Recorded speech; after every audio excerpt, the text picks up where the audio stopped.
Talk Radio.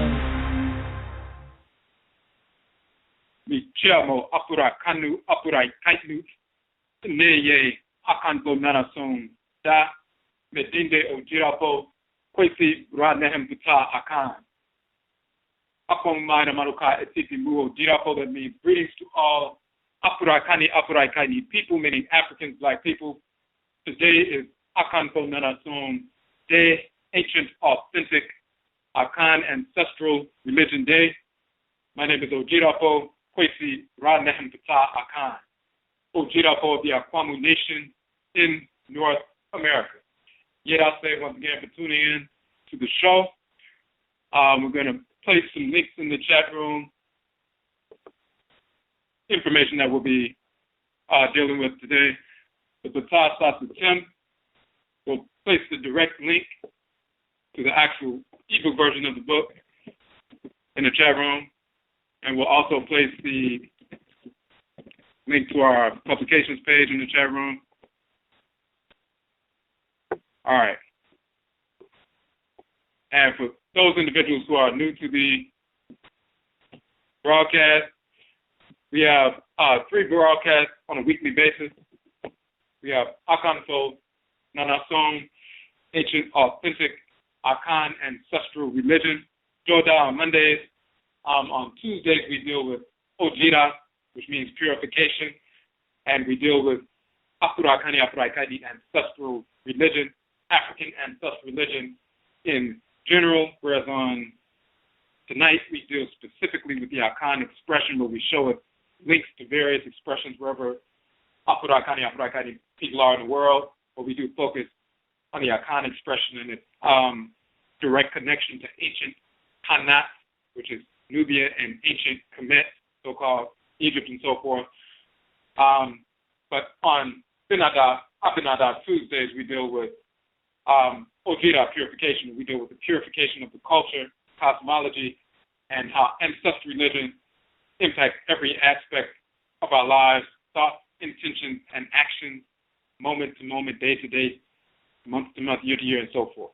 Clarifying misinformation regarding texts from ancient Kemet, texts from traditional ancestral religion, whether it's on the continent or its expression in the Western Hemisphere in the forms of hoodoo and juju and voodoo and obia and candomblé and lukumi and so forth. So we deal with that on Abinada Tuesdays with the Ojira program. On Awukuda Wednesday nights, we have Egua Marketplace Day. We have individuals who come onto the show talking about their products, businesses, their products and services. Afurakani Afuraitkaitnit organizations, institutions, businesses who are serving the Afurakani Afuraitkaitnit community, the African, the Black community, in a positive capacity, and who also share their ancestral religious values in the process. So we've had a number of individuals come onto the show, and we're going to be having more coming on as well. We are in the midst with regard to the Egua Marketplace show. We've already launched an initiative, an operation. It's called Honhom Economic Development Model. We have published the Honhom Economic Development Model, so you can study that. It's an approach to economic development, a holistic approach rooted in Afurakani Afuraitkaitnit ancestral religious practice, culture, and nation building. We published that model. When you go to the Honhom page on our website, you'll see you can download the model. Of course, it's a free download. You can read that model. You'll also see that we have a 4-part series that we did on Blog Talk Radio, going into detail about the model and all of its applications to various aspects of our lives. So you can download those 4 videos. We also have the broadcast that we did on Aakhuamuman, which is economic warfare, showing that just like when our ancestors were captured and forced into the Western Hemisphere, they recognized the reality that, of course, they were behind enemy lines.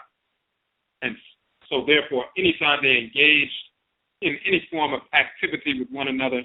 They recognized that they were engaging in some form of exchange, trade, and so forth, so that they can strengthen themselves behind enemy lines so that eventually they could free themselves, kill the slave master, his family, his children, his staff, burn down the plantations, free themselves, and free others.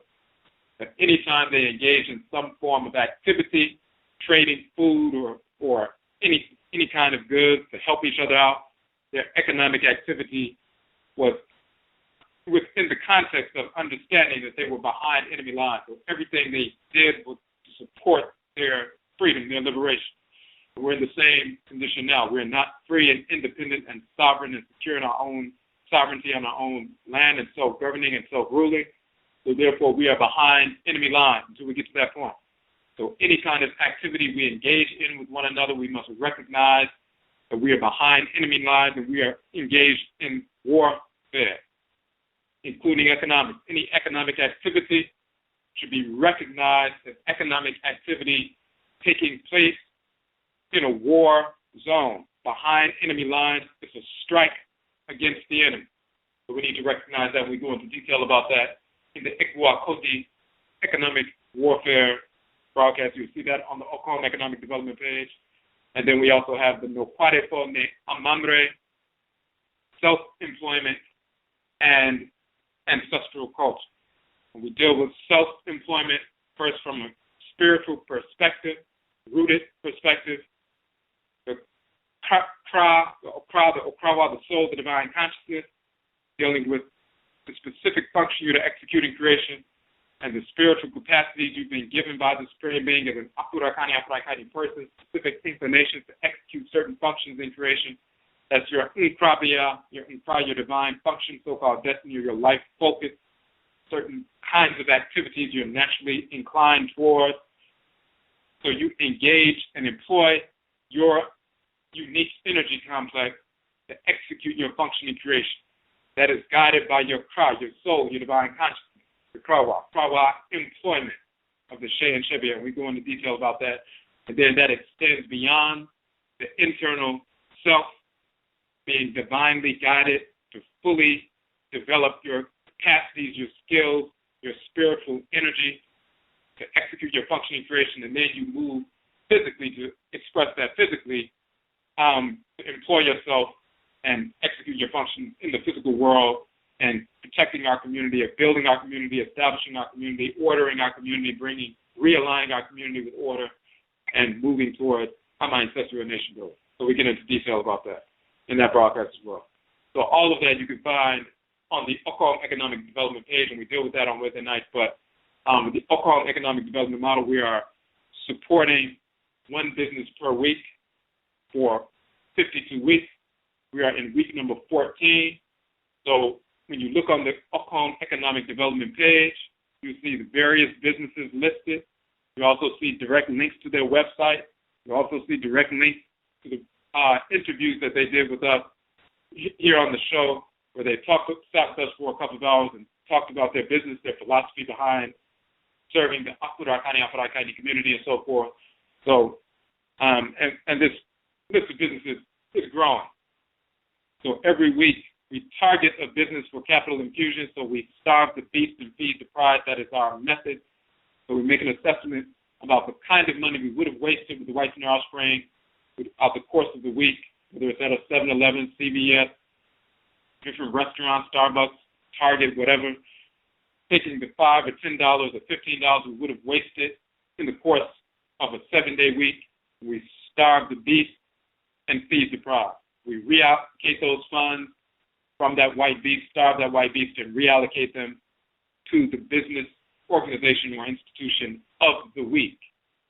And of course, if 1,000 people once again reallocated $10 from 7-Eleven or CVS or McDonald's or something like that, and gave it to the business of the week, made a donation or made a purchase of their product and or services, then that would be a $10,000 capital infusion for that black business to remain open, expand, hire people in the community to work at the business because they're expanding, and they'll be able to expand their services to us. So it's a win-win situation. If we do not engage in that kind of activity, if we do not starve the beast and feed the pride, then what we're doing by default is feeding the beast and giving our funds to the whites and their offspring. We receive nothing in return of value, and they simply drain our communities of our resources. So we have a choice.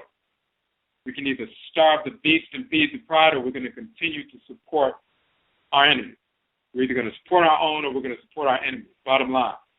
So this is why we're targeting one business per week for 52 weeks, and we're in week number 14, and you'll see the list of businesses on the Honhom Economic Development page.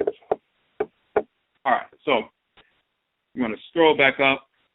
If you are on the phone line, you have a question or a comment, just hit the number 1 so that we can see that your hand is raised.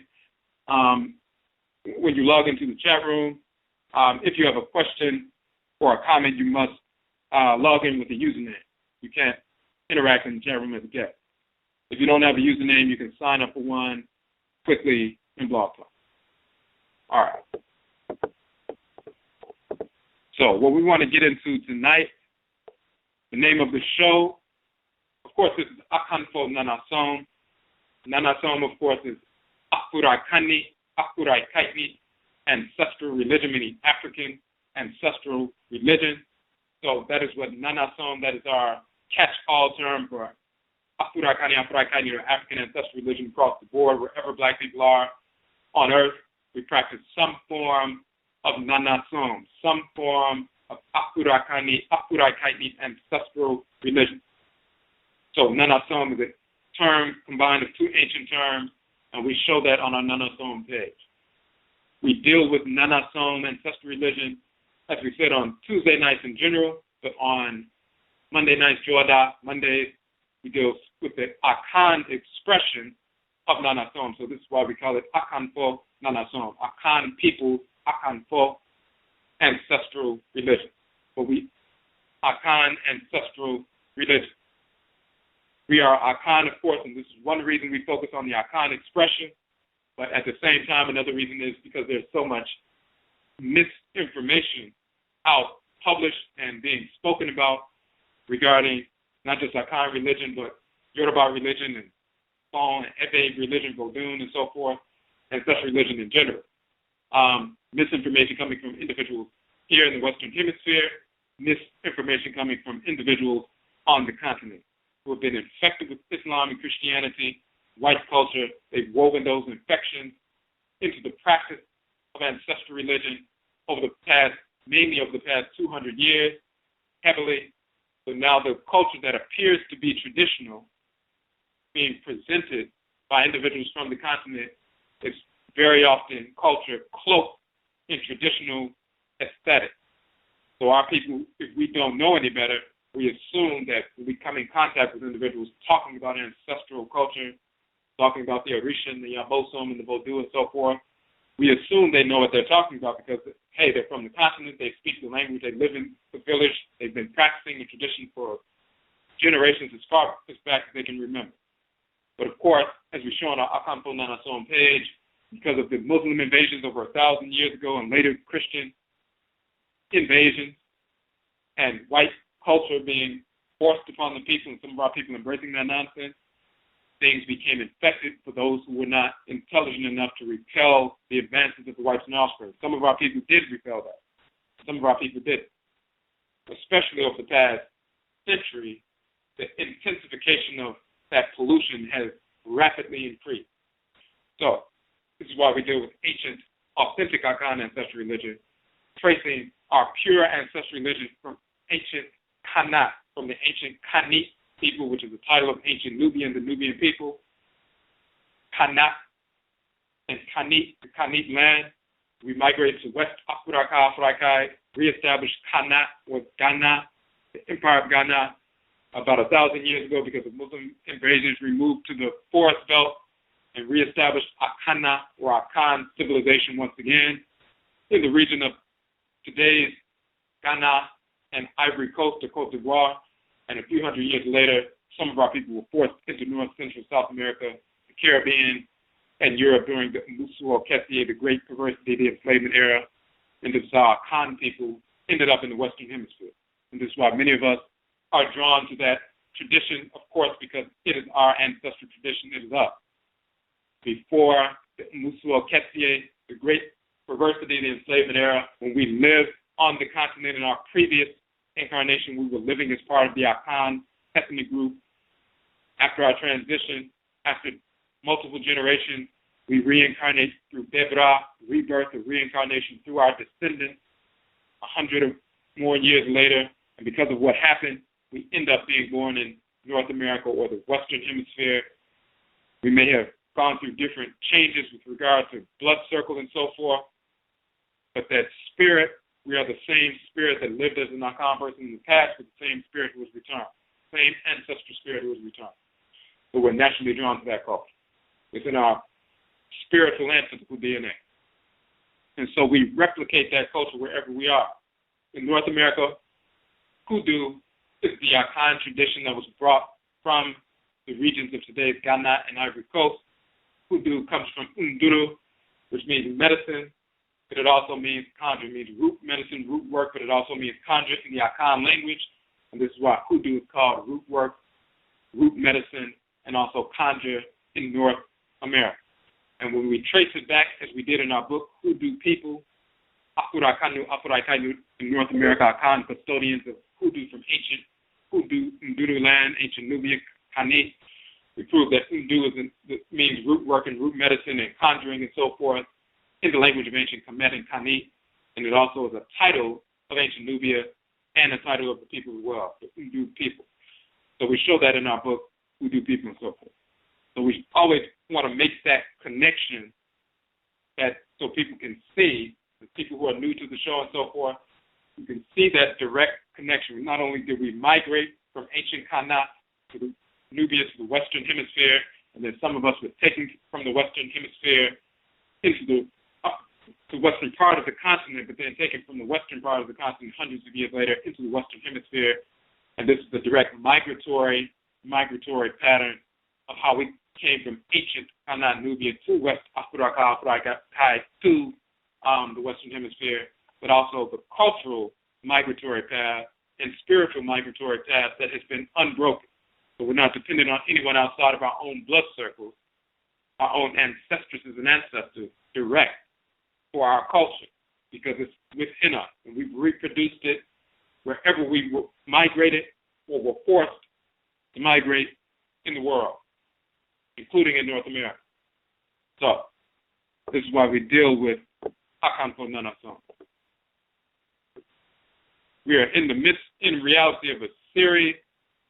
In the past, we did a 7-part series on the spiritual organs of Afurakani, Afuraitkaitnit. So we showed, for example, the Ka, and the Kait, and the Ba, and the Bayad, and the Aakhu, and the Ab, and Hati, and Sahu, and these various different spiritual organs within the spirit body. We showed that those exact same spiritual organs exist in the Akan language by the same names, with the same definitions and proper functions and so forth.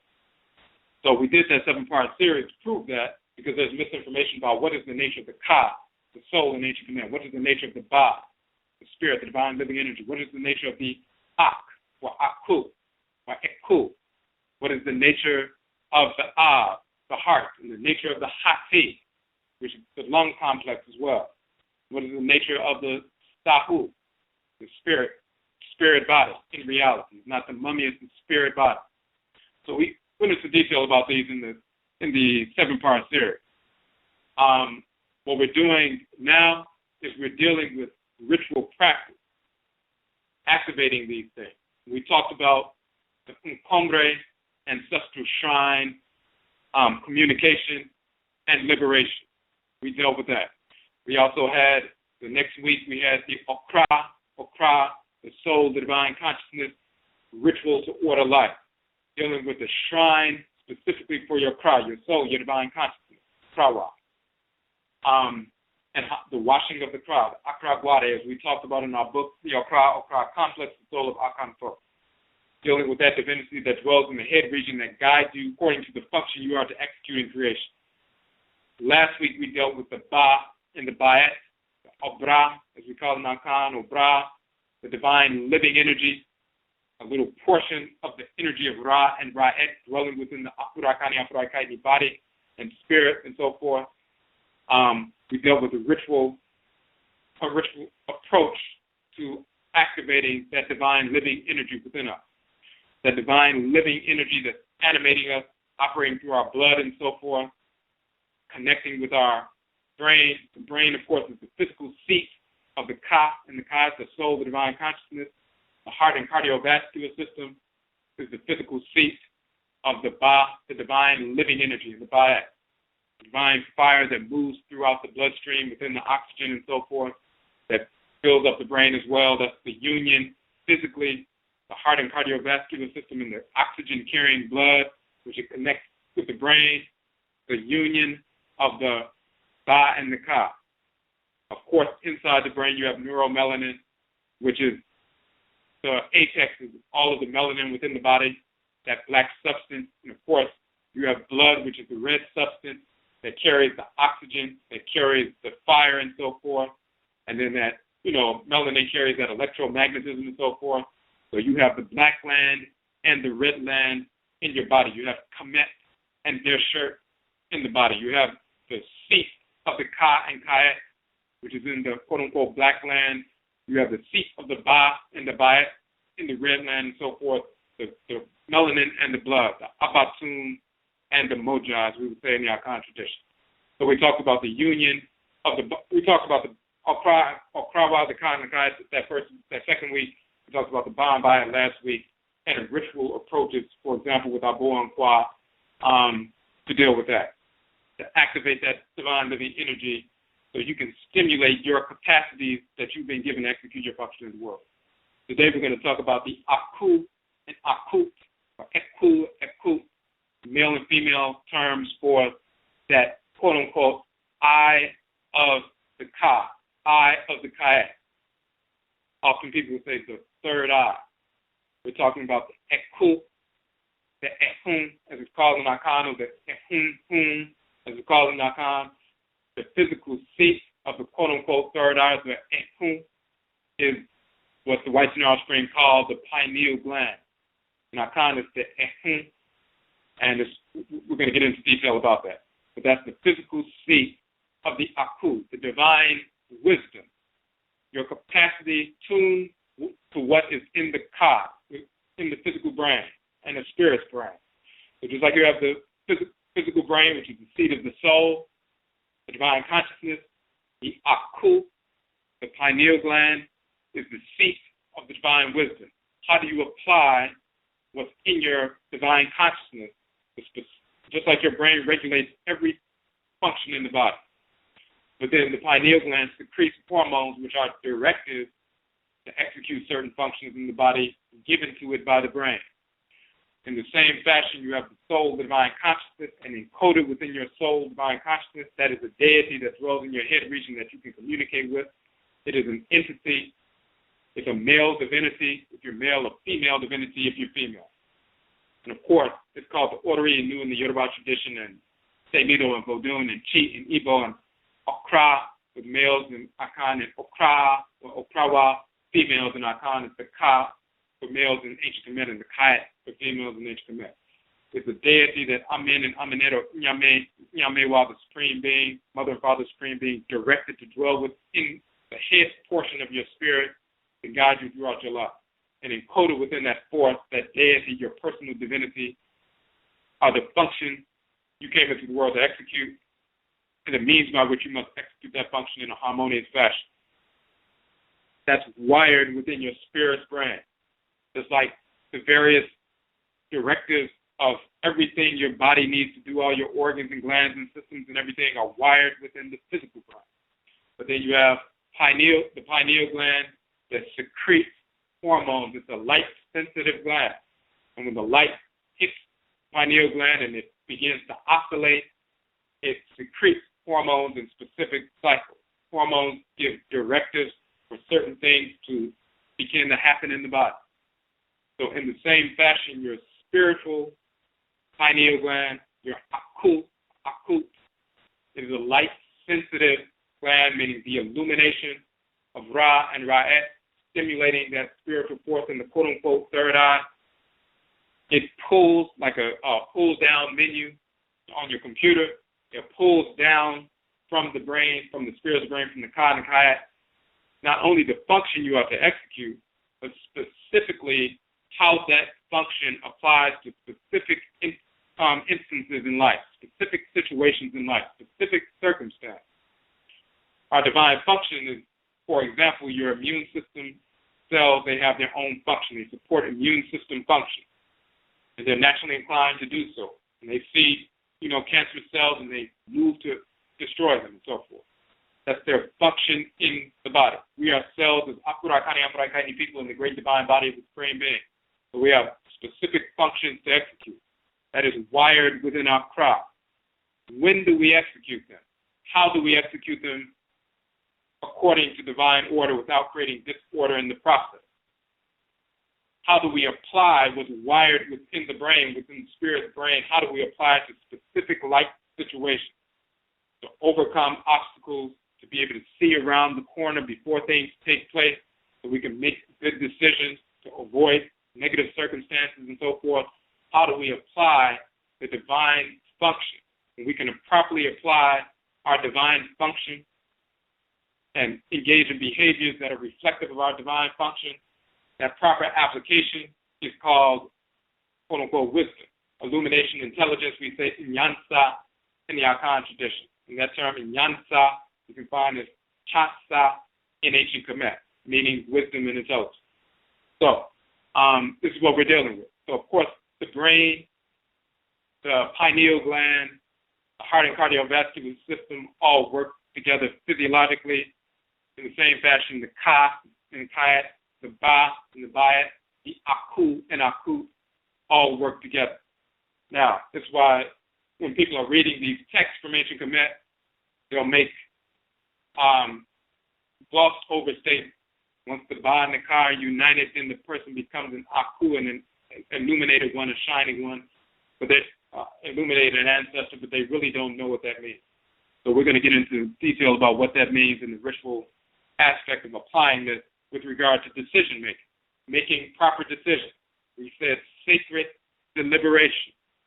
When you deliberate and make a determination about how you are to function, what kinds of activity you're going to engage in, the decisions that you make, the deliberations that you engage in, determine the course of your life. If you make self-destructive decisions, you create self-destructive circumstances for yourself. If you make wise decisions, then you avoid negative circumstances, or if you find yourself in a negative circumstance, you can apply wisdom in Yansa so that you can overcome these negative circumstances. You can maintain sublime power, good character, so you can move forward in a harmonious fashion. So everything that we do is, leans upon and is linked by the decisions that we make, but specifically the process whereby we arrive at these decisions. And it's not just a mechanical process, it's a spiritual process. It's dealing with the invocation of the Aakhu, or Aakhut, that spiritual pineal gland. When we stimulate that, it's a direct link to Huti and Sesha, the male and female force of divine wisdom.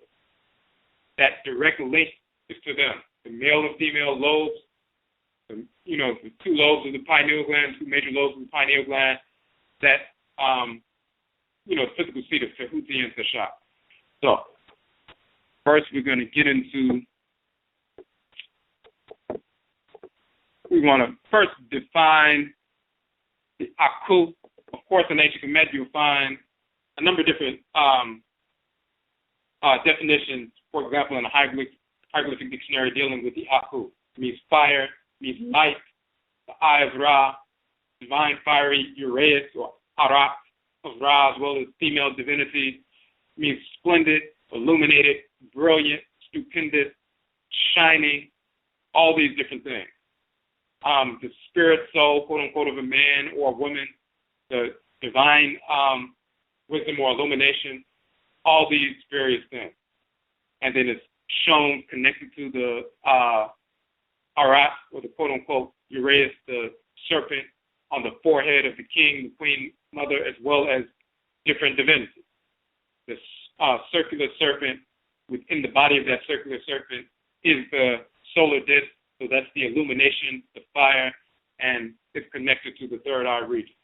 So we want to show, number one, in the Akhan tradition, that the term exists, and those various definitions still existing within the Akhan tradition, also pinpointing exactly where the Aakhu is, even the vocalizations as well. So we have the full definition in the Akhan culture, in the Akhan language and so forth, in Akhan ritual practice that has been unbroken, uncut since ancient Kemet.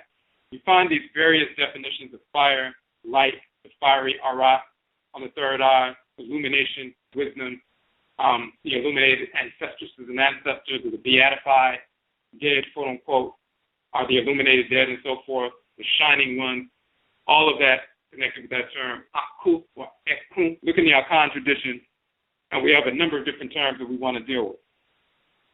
There's a difference in the Akhan language between vowels that are open and vowels that are nasal. So, for example, if you have the term hu and it's open, hu, then that can mean to blow, and hu means to blow. It's like in ancient Kemet, he-hu or hu means to blow in breath and so forth. But if you say hu with a nasal u, then instead of saying hu, we have this concept of pronouncing things in a nasal capacity in the Akhan language as well as languages across the continent, and it changes the meaning.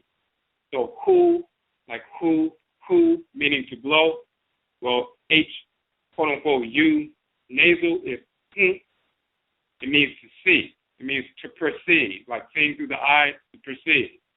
This is why hu means to perceive. Hu means knowledge. That is, which is perceived. Okay, so the same thing is you'll find with regard to the term often spelled H-O with English letter. H-O, ho with an open O, can mean to dry out or to wither. But with a nasal O, hu, self, means the physical self, like your physical body, your exterior, but it also means the self in general. So for example, when you say the same, wo means you, means self, he means is, and same means how. So the same means yourself or your body, yourself is how. How are you? So if you wanted to say how are you to somebody, you would say the same, yourself is how, and the person would say me ye. Me means me, means self, and ye means good. So me ye means myself, me is good, yeah, or yeah. So this is what we're dealing with. If you, when you're listening, you're saying ho, you're saying H-O with the nasal. And of course, when you're talking about English letters, but get beyond the English letters, we're focused on the sound, the nasal quality. So, H, written H-U with the nasal, meaning to see, to perceive. H-O with the nasal is meaning self. It can be physical self, as in how are you, physically how are you, but it just means you in general. If someone was hurt themselves and they were injured, and you found out about it, and later you came up to them and said, well, who's saying, how are you? You're talking about their physical body, their physical exterior. But then if you're just talking to somebody in general, you say the same term, you say, who's saying yourself is how many, your body is how many, how are you in general as a person. So just like the English term self, meaning your physical self, like I hurt myself, meaning I hurt my body, or how are things going? What are you doing with yourself? And you say, well, I'm doing fine. Talking about just in life, you're talking about the self. So, H-O, meaning self, physical body as well as the self in general. Meaning to perceive, to see. Then you have H-A-N-N with the nasal, and it's pronounced hon, which means bright, brilliant, illuminate, stupendous, and so forth. And you can see these different terms coming together. Then you have also the term H-O-N, and the N is nasal. Honhom is a term for marrow, like the marrow in the bones, the pith, but it's also a term for the brain. Honhom. So, and we, in the past when we did that previous broadcast, we showed the connection between stem cells in the marrow of the bones being used to generate neural cells or brain cells. So the fact that the Akan, and this is a discovery the White Snow Spring just stumbled upon recently over the past decade or more, past 12 years, but in our Akan culture, we associate the Honhom, the pith within the marrow, to the Honhom, the brain. And we go further in detail. When you look at the term Honhom, the term we're dealing with tonight, it is the term Aakhu, which means the spirit. When they talk about the spirit in the breath, in the Akan culture, when somebody makes their transition, they'll say that Honhom leaves the body in the breath and it flies up into the heavenly regions in the form of a bird. Now, Honhom is home, move, home. The pith, home, within, move, the home, the breath, because home or home means breath. It is the pith or that inner matter, home, within the breath. Honhom, that's the term. So the root is Ehum. The root is pronounced with that nasal in Akan, Ehum, because in ancient Kemet it's the Aakhu. Aakhu means luminous. Aakhu means the fire within. Aakhu means the illuminated one. It means the ancestors. And ancestors means the divine wisdom and so forth. In our Akan culture, Hum means to see, is to perceive, meaning to see within something. Hum means knowledge or wisdom. And Hum also means self. And Hum means stupendous, brilliant, luminous, and so forth. And Hum also means the marrow in the bones, but also in the brain, the pith that is within, which is inside. And Hum means the pith or that which is within the marrow that's carried within the breath. We're talking about the pith that's in the brain, that's in the marrow, that's the pineal gland, the brain. But inside the brain, the pith inside the brain is the inner brain, which is the pineal gland, according to our Akan culture. The Hum is the pineal gland or the pith, that spiritual power, that force within the Humi, the breath. And this is why they say Hum, that's the spiritual force in the breath that deals with illumination. It flies away from the person after death in the form of a bird. What kind of bird are we talking about? It's that crested hopawee or that crested ibis that you see as the representative bird of the Aakhu in ancient Kemet, which is the bird of divine wisdom, the bird of divine illumination, the internal wisdom, the internal intelligence, the eye of the soul, and so forth, all of those different things. So in the first broadcast, when we talked about the Aakhu and Aakhut, the Honhom, we went into a great deal of detail regarding those linguistics to show that whether it's spelled H-U, H-O-H-A, H-O-N, that Hum and Hum, Ehom is all dealing with the Aakhu, the brilliant, the self, illumination, that which is within the brain, talking about the pineal gland within the brain, but also that which is within the divine breath, that illumination within the breath that takes the form of a bird. Every single association you'll find in the term Aakhu in ancient Kemet, including the bird and what the bird actually looks like. It's the hopawee bird, the ibis bird, and so forth. The bird of Tahuti and Teki. Now, so the key here is you have just like you have a physical pineal gland, you have the spirit form. You have the Aakhu, or the Honhom, as we would call in our Akan culture, Aakhu, and it's just double Aakhu in ancient Kemet, that divine wisdom, that spiritual force dwelling within the pineal gland, the spiritual pineal gland, the light-sensitive gland that receives energy from the sun, moon, and so forth. Once it begins to oscillate, then it creates directives and sends messages to the rest of the body, physically through the form of hormones, spiritually through the form of directives for behavior, for intelligent action, for wise action, to make sacred deliberation. The sacred deliberation is the reception of the divine light. Physically, the light comes into the pineal gland and makes it oscillate, and then the hormones are secreted. Spiritually, the illumination from Ra and the Ra'at stimulate your divine spiritual pineal gland. You receive that divine living energy from Ra and Ra'at. It stimulates your Ka, your soul, your divine consciousness, your Kait, activates that function that is wired within your spirit's brain, what you are to execute in creation. And then once that is activated, there are specific directives that you draw down from the spiritual brain on how to apply your function in this specific situation, in these specific circumstances. How do you apply wisdom in certain kinds of behavior in a certain situation, including situations that have no precedent, where you never come in contact with this kind of situation or kinds of individuals in the past? How do you engage them in a harmonious fashion without creating disorder in the process, but also maintaining your faithfulness with regard to executing your divine function in creation? That's the function of wisdom. That's the function of the Aakhu. It's the eye of the Ka, the eye of the Kait, the eye of the Okra, the eye of the Krawa, the eye of the soul. It can tune into the soul, draw down what your divine function is, and then take that divine function and create directives of action that are rooted in divine order, but also solve the issue or solve the problem in the present.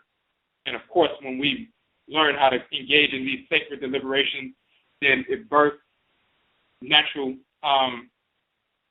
behaviors that are harmonious, that are productive. When we make good decisions, then of course the course of our lives change. If we were engaged in these sacred deliberations, spiritually, ritually, so that we can make good decisions on a regular basis, all the teenage pregnancies, all the drug use, all of the, domestic violence, physical abuse, all this nonsense would be nearly eliminated. If enough of our people were engaged, just a good percentage, not even a majority, but if enough of our people were engaged in sacred deliberation ritually, and you will begin to do so on a consistent basis, then we will be making good decisions, and we will be doing that from this point forward, making sound decisions. Sound decisions meaning rooted in the divine function you were given to execute in the world. And once we do that, then everything begins to change. And that also, of course, has applications not only physically with regard to our spiritual alignment, not only physically with regard to our physical health and making good decisions about that, but also to those with whom we come into contact with, our spouses, our children, our families, other people who are engaged in the same spiritual development, and then we form collectives, and we're naturally drawn to support one another economically, socially, politically, and so forth. Also with regard to defense, we begin to work on the various 7 principal aspects of ancestral or nation building, which we've talked about at length in the past. So there's a direct connection between sacred deliberation, illumination, making sound decisions, and there's a direct line from that, applying it to ancestral nation building and so forth. So we want to get into that whole notion first of the decision-making process, and then we want to get into the ritual aspect of activating the Aakhu. So first we want to deal with the decision-making process. If you go to the link that we'll put the link back in the chat room. In our book, Ptah SASETEM, Ptah SASETEM is an educational curriculum that we created and published, a 7-stage curriculum with 7 modules designed to be implemented in 7 40-minute sessions. You can download the book for free, but we also have the softcover versions as well. They're $9. There's also the Mate book that goes along with the Ptah SASETEM. We have that for free as a download, as well as the softcover version, which is $9 as well. And we designed that as an educational curriculum for youth as well as adults. Whether you're working with youth, working with your children, working with adults in human services and so forth, your social worker, case manager, psychologist, therapist, or if you're a teacher, or if you're a caseworker, whatever you're doing, or if you're just working with youth or just connecting with people who are interested in trying to do something different. They see that you're moving in a different direction. They want some basic grounding information that can transform their lives. And this is what this curriculum does. And once you go through the book and once you the related 2-hour and 20-minute training video, which is on the website that you can watch that, and we show how to implement this curriculum. Once you watch that video, you can implement this curriculum anywhere you are, whether you're in a community center, at home, at a school, at anywhere. So, just to give you some background, so the 7 modules for the Ptah SASETEM, we're only going to deal with one of the modules today with regard to the decision-making piece. And after we deal with that, with regard to the mechanics of it, then we want to get into the ritual aspect of activating the Aakhu. But first we want to deal with this. But the 7 modules, only one of which we'll deal with tonight, that's relevant for what we're dealing with tonight. The first module is Okraa Ani. So it's the value of identity. So we go into detail about Afuraitkaitnit, the origin of the term Africa. Of course, we have our book, Afuraitkaitnit, the origin of the term Africa, where we have proven conclusively that the term Africa is derived from Afurakani, and we show that in the Medutu, in the hieroglyphs of ancient Kemet. And until we published that information, no one had discovered that information inside of the Medutu, the hieroglyphs of Kemet. So most people were repeating the misinformation coming from the whites in their offspring that the term Africa comes from Romans or, Greeks, Phoenicians, Sanskrit, the Hindus, and so forth.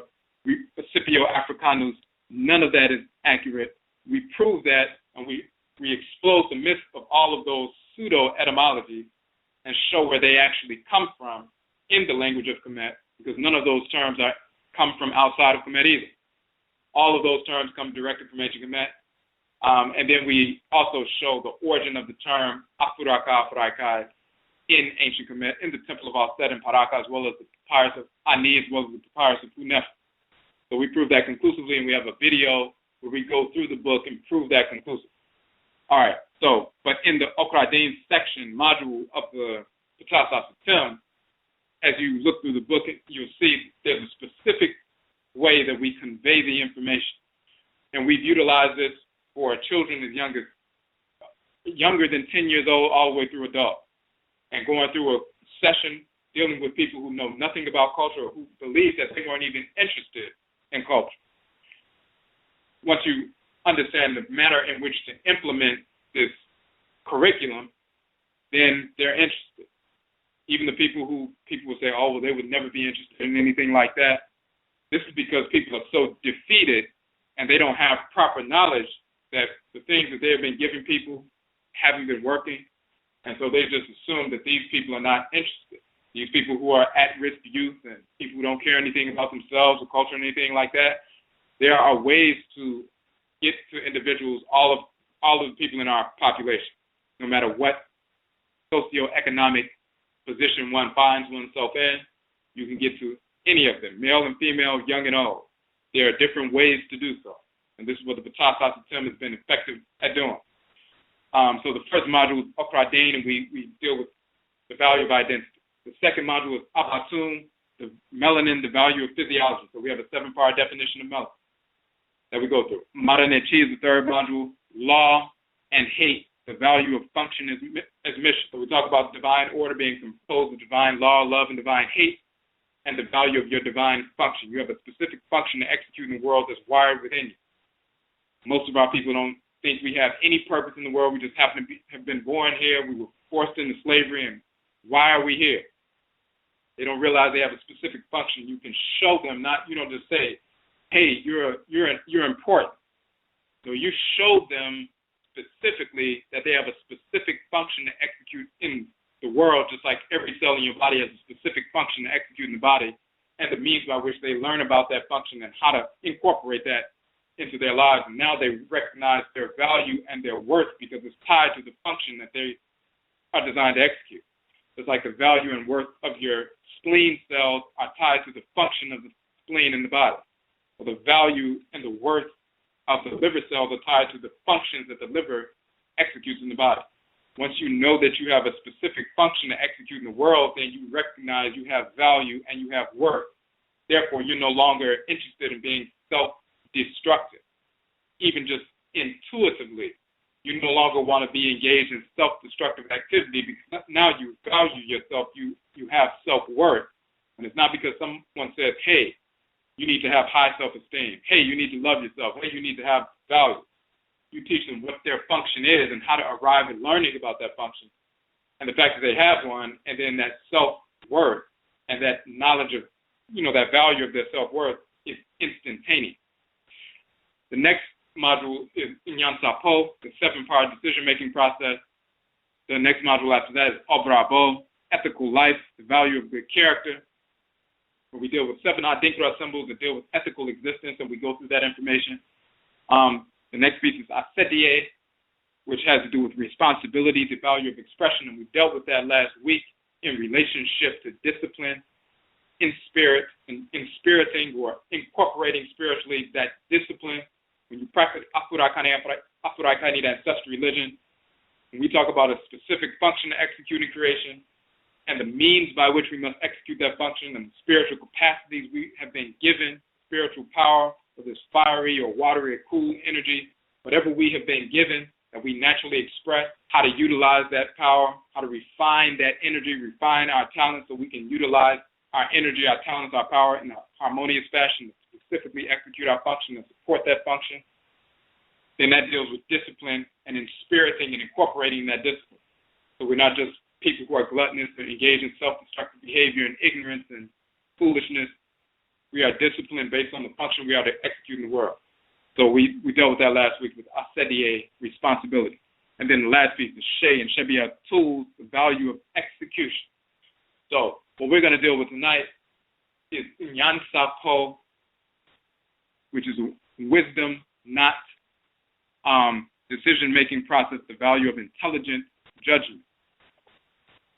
And we're going to go through the wisdom decision-making process, and then after we go through that, then we're going to get into how it's related to the ritual aspect of activating your spiritual pineal gland, your Aakhu to your Honhom, as we would call in our Akan culture. So,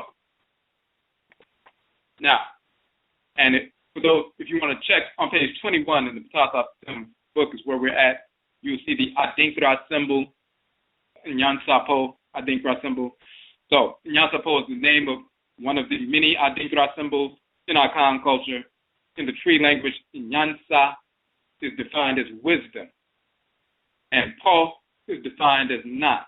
The Nyansapo, or the wisdom not, in our Akan culture is a knot that is so intricately tied, it is said that only the wise can untie the wisdom knot. Ebe, or proverb, divine wisdom teaching, points to the fact that only wisdom affords one the ability to see parts in relation to the whole within which they belong. Wisdom breeds patience and the insight that comes along with allowing things and events to occur and unfold according to their own time, according to their nature. The patient, wise individual can perceive the interlinkages and thus untie the complex knot without destroying its material substance in the process. The patient, wise individual can exercise proper insight in order to untangle complex issues and arrive at just solutions within the context of ancestral protocol without profaning the ancestral culture in the process. So not just any kind of, solution. Solutions rooted in ancestral protocol that do not profane the ancestral protocol. Just solutions are arrived at through the agency of a timeless decision-making process whose grounding is divine order. So the decision-making process, this mode of sacred deliberation that we're going to deal with, we've given the name Nyansapo, the same Adinkra symbol, the wisdom knot, and you see this symbol is in the form of a knot, the Nyansapo, and this is the title that we give our approach to decision-making. And it's a decision-making process used all over the continent for millennia, various Afurakani, Afuraitkaitnit people through their own cultural lens. Everyone fundamentally aligns with the Aakhu to stimulate that organ that is a relay station for the energy of Tahuti and Seshat, so that we can download divine wisdom, Nyansa, so we can learn how to apply what is encoded within our soul, our Okraa, our divine consciousness, how to apply it to specific situations.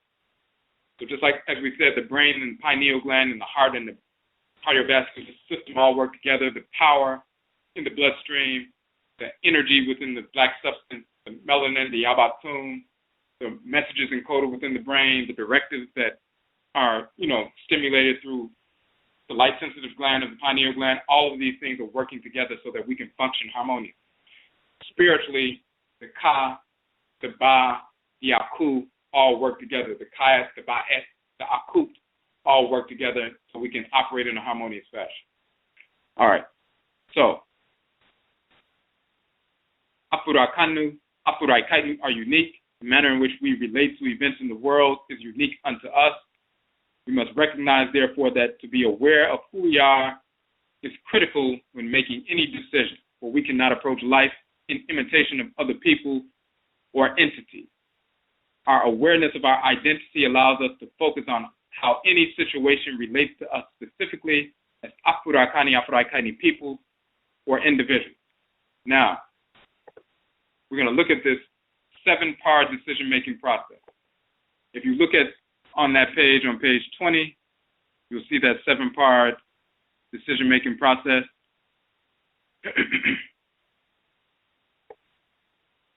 And we'll go through it right quick. The 7-part decision-making process is an unfolding process based on a holistic cycle. It's the same cycle that governs all natural cycles, the same 7-part cycle that governs the days of the week, the bosom, the forces of nature that govern the solar, lunar, and planetary bodies that govern the 7-day week, that also govern natural cycles on Earth and natural cycles within our body. We attune to those same forces in nature, and we develop a 7-part decision-making process, and each one of the 7 parts are infused with the energy of the bosom that governs that particular, quote-unquote, day of the week, or that particular section or module of the 7-part decision-making process. So they all carry the energy of the various bosom, and therefore it's a holistic cycle, a holistic process, holistic or sacred deliberation. So when you're making a decision, the first thing you must do is to be aware. The first principle of decision-making, the first step is awareness. Be aware of yourself as descendant of Afurakani, Afuraitkaitnit. The second step in the 7-part decision-making process is focus. Focus on the situation and how it relates to you as an Afurakani, Afuraitkaitnit person. Third is ultimatum. Once you have there's a situation that has occurred, first you're aware that step number 1, you're Afurakani, you're an Afurakani person who's about to make this decision. If you were somebody else, maybe you'd make a different decision. Like if it's 100 degrees outside, I'm Afurakani, Afuraitkaitnit. Well, I can go outside in the sun and I can do different things. If you were one of the whites and offspring, you can't make that same decision. But the same is true with various situations that affect us in life. We are Afurakani, Afuraitkaitnit people, so the first thing we must focus on when we make any decision is being aware of who we are, because we're making the decision and we're different from all other groups of people, number 1. But even just internally, what does it mean to be Afurakani, Afuraitkaitnit, Afu, flesh, Ra, Ra'et, divine living energy, Ka, and Kait, the soul, the divine consciousness. So this always reminding you when you say I'm Afurakani, Afuraitkaitnit, that means I have the flesh that is animated by the divine living energy of Ra and Ra'et, and then governed by the Ka, and Kait, the soul, the divine consciousness. So everything that I do, every decision I make should be reflective of what's in my Ka, and it should be supported by the energy of my Ba, my divine living energy, affect my body and my circumstances, my flesh and so forth in a harmonious fashion. Every time you say you're Afurakani, Afuraitkaitnit, people of Afuraka, Afuraitkaitnit, you're automatically refocused on Afu, Ra, and Ka, flesh, spirit, and soul, divine consciousness. So You're not just making secular decisions. You recognize that every decision you make has consequences. You should be making decisions that are in alignment with divine order. So recognizing yourself, being aware of yourself as Afurakani, Afuraitkaitnit is first, aware. Second, focus. Focus on the situation and how it relates to you as an Afurakani, Afuraitkaitnit person.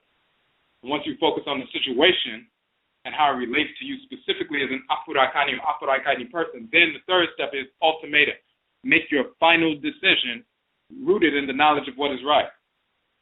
There's only one direction you can go. You're either going to go in a harmonious direction or you're not. You're either going to follow lust and malice, be drawn by that, or you're going to be drawn towards law, divine law, and divine hate, expansion and contraction. You're going to accept what is harmonious and reject or repel what is disharmonious. You're going to accept order and reject disorder. You're either going to do that or you're going to be led into disorder. So you make that ultimatum. Make your final decision rooted in the knowledge of what is right. The next step is requirements. You must recognize what is necessary physically and spiritually in order to carry out the decision. Once you recognize that, then you can go to the fifth step and act. Carry out the decision. You go through 4 steps before you even make a decision, before you even act on a decision. You act. And then the 6th step is keep focus on the validity of the decision. Sometimes you make a decision, you're going to move on, somebody tries to talk you out of it or tries to lure you away from it. But you must keep focus on the validity of the decision. The validity of the decision that you arrived at is rooted in, number 1, the awareness. Your awareness in step number 1 is you being Afurakani, Afuraitkaitnit. Number 2, you focused on the situation and how it relates to you as an Afurakani, Afuraitkaitnit person. And 3, therefore, you were able to give an ultimatum, make a final decision rooted in the knowledge of what is correct. And then you recognize what was necessary physically and spiritually in order to carry out the decision, and you carried it out. You keep focused on the validity of your decision-making process because you went through that process and it was sound. So nobody can knock you off of that decision because you went through a sound process. So that's why you can keep focused on the validity of the decision so you won't be swayed otherwise. And then finally, a test. Takes ownership of the decision, your behavior, and the result. So the decision you make, you take ownership of it. Why can you take ownership of it? Because it's valid. Why is it valid? Because you went through a sound decision-making process rooted in, number 1, the fact that you are aware of yourself as Afurakani, Afuraitkaitnit. You focused on your nature and how the situation related to you as an Afurakani, Afuraitkaitnit person. You gave yourself an ultimatum and made a final decision rooted in that knowledge of what is correct for you as an Afurakani, Afuraitkaitnit person. You recognize what was required physically and spiritually in order to make the decision, and then you carried it out. And then you kept focused on the validity of the decision, and as you kept focused on that, then you are able to take ownership of it, stand strong on that, take ownership of your behavior related to that decision and the result of your behavior. And nobody can control you and lure you into foolishness if you go through that process, rooted in your awareness, number 1. Nobody can tell you that God is a white man named Jesus. Nobody can tell you that Prophet Muhammad existed. Nobody can tell you that you need to embrace the white snarl string. Nobody can tell you that hate is evil. Nobody can corrupt your mind because you have a solid decision-making process rooted in that same divine, holistic cycle that governs all natural cycles in the world, and the same Abosom lending their energy to each one of these 7 modules of the system, 7 aspects of the system. So that's the decision-making process. And then we give an example. Give an example on page. We also give the treat terms for those 7 decisions. And of course, if you look at the 7-part decision-making process, step number 1, again, is aware. Step number 2, focus. Step number 3, ultimatum. Step number 4, requirements. Step number 5, act. Step number 6, keep. Step number 7, attest. If you look at the first letter of each one of those words, it spells out Afuraitkaitnit. So we were able to remember those 7 steps. Even when we give it to children, we give that 1-page handout to children for the 7 steps. They see the first letter of every word. It spells out Afuraitkaitnit, an acronym, so they remember it immediately. We've gone into schools where, children were at risk, so to speak, or supposedly not able to learn, give them this 1-page handout or have them write it out. And we have the lesson plan in the book as well to show you how to implement it, and we do so on the video as well.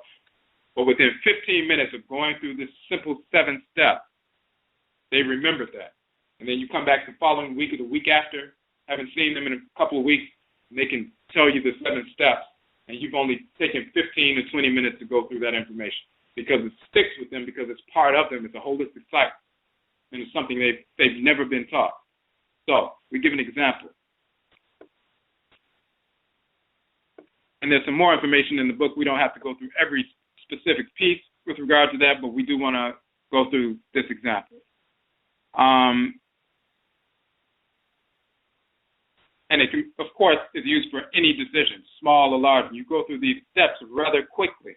Within seconds, the first few steps you go through automatically. So, for example, we give the following example. We've given this to youth as well as adults. An Afurakani individual is confronted with the reality that the reason why he, as well as millions of other Afuraitkaitnit, have English, European names, is because of slavery and colonialism. White rapists polluted our blood during and after slavery and forced us to take on their backwards, filthy, and despiritualized names. We carry these disordered labels and foolishly proceed to name our children after white rapists, enslavers, and murderers, thereby continuously enslaving our spirit to the whites and their offspring and their backward cultural values every time we answer to these names. And of course, we did an entire broadcast on the nature and function of the Renin and Reninit, the name, the divinities, the male and female divinities of the name, the Rin, and so forth, the sound vibrations, how they affect your body, how they affect your spirit, and either are repulsive or attractive to order. And every time you speak a collection of sound vibrations that are harmonious with regard to your spirit, then it realigns your spirit with your divine consciousness, with your Okraa, and so forth. Every time you speak or even think about or hear a collection of discordant vibrations, it's like someone can sing a high pitch and break a glass. What effect do those same sound waves that broke a hard substance like glass have on your pineal gland? What effect do they have on your pituitary gland? What effect do they have on your neurons? What effect do certain sound vibrations that were spoken over centuries, encoded within your DNA, that are associated with rape and murder and so forth, what effect do they have upon you?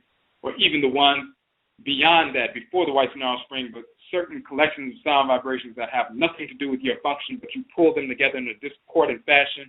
It's like if you hear a band playing and they play a bunch of notes that are totally unharmonious or disharmonious, the discordant sound, disharmonious sounds,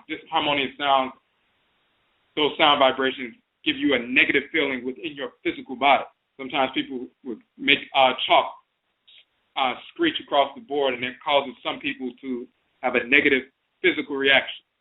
Sound vibrations move matter. Harmonious sound vibrations related to the energy emanating from your spirit stimulate your spirit to align with your krawa.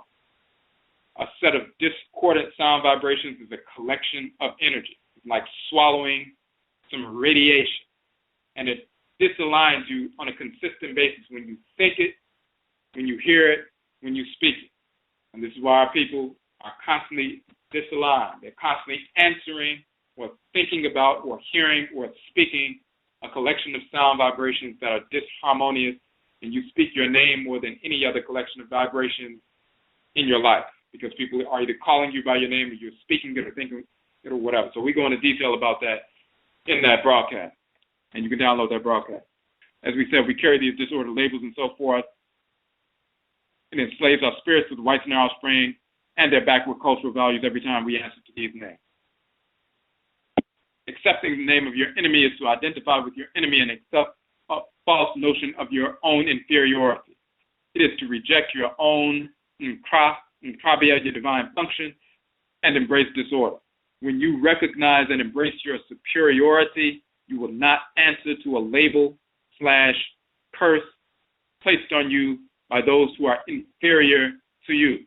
As long as you submit to the white definition of you, you are still under their control.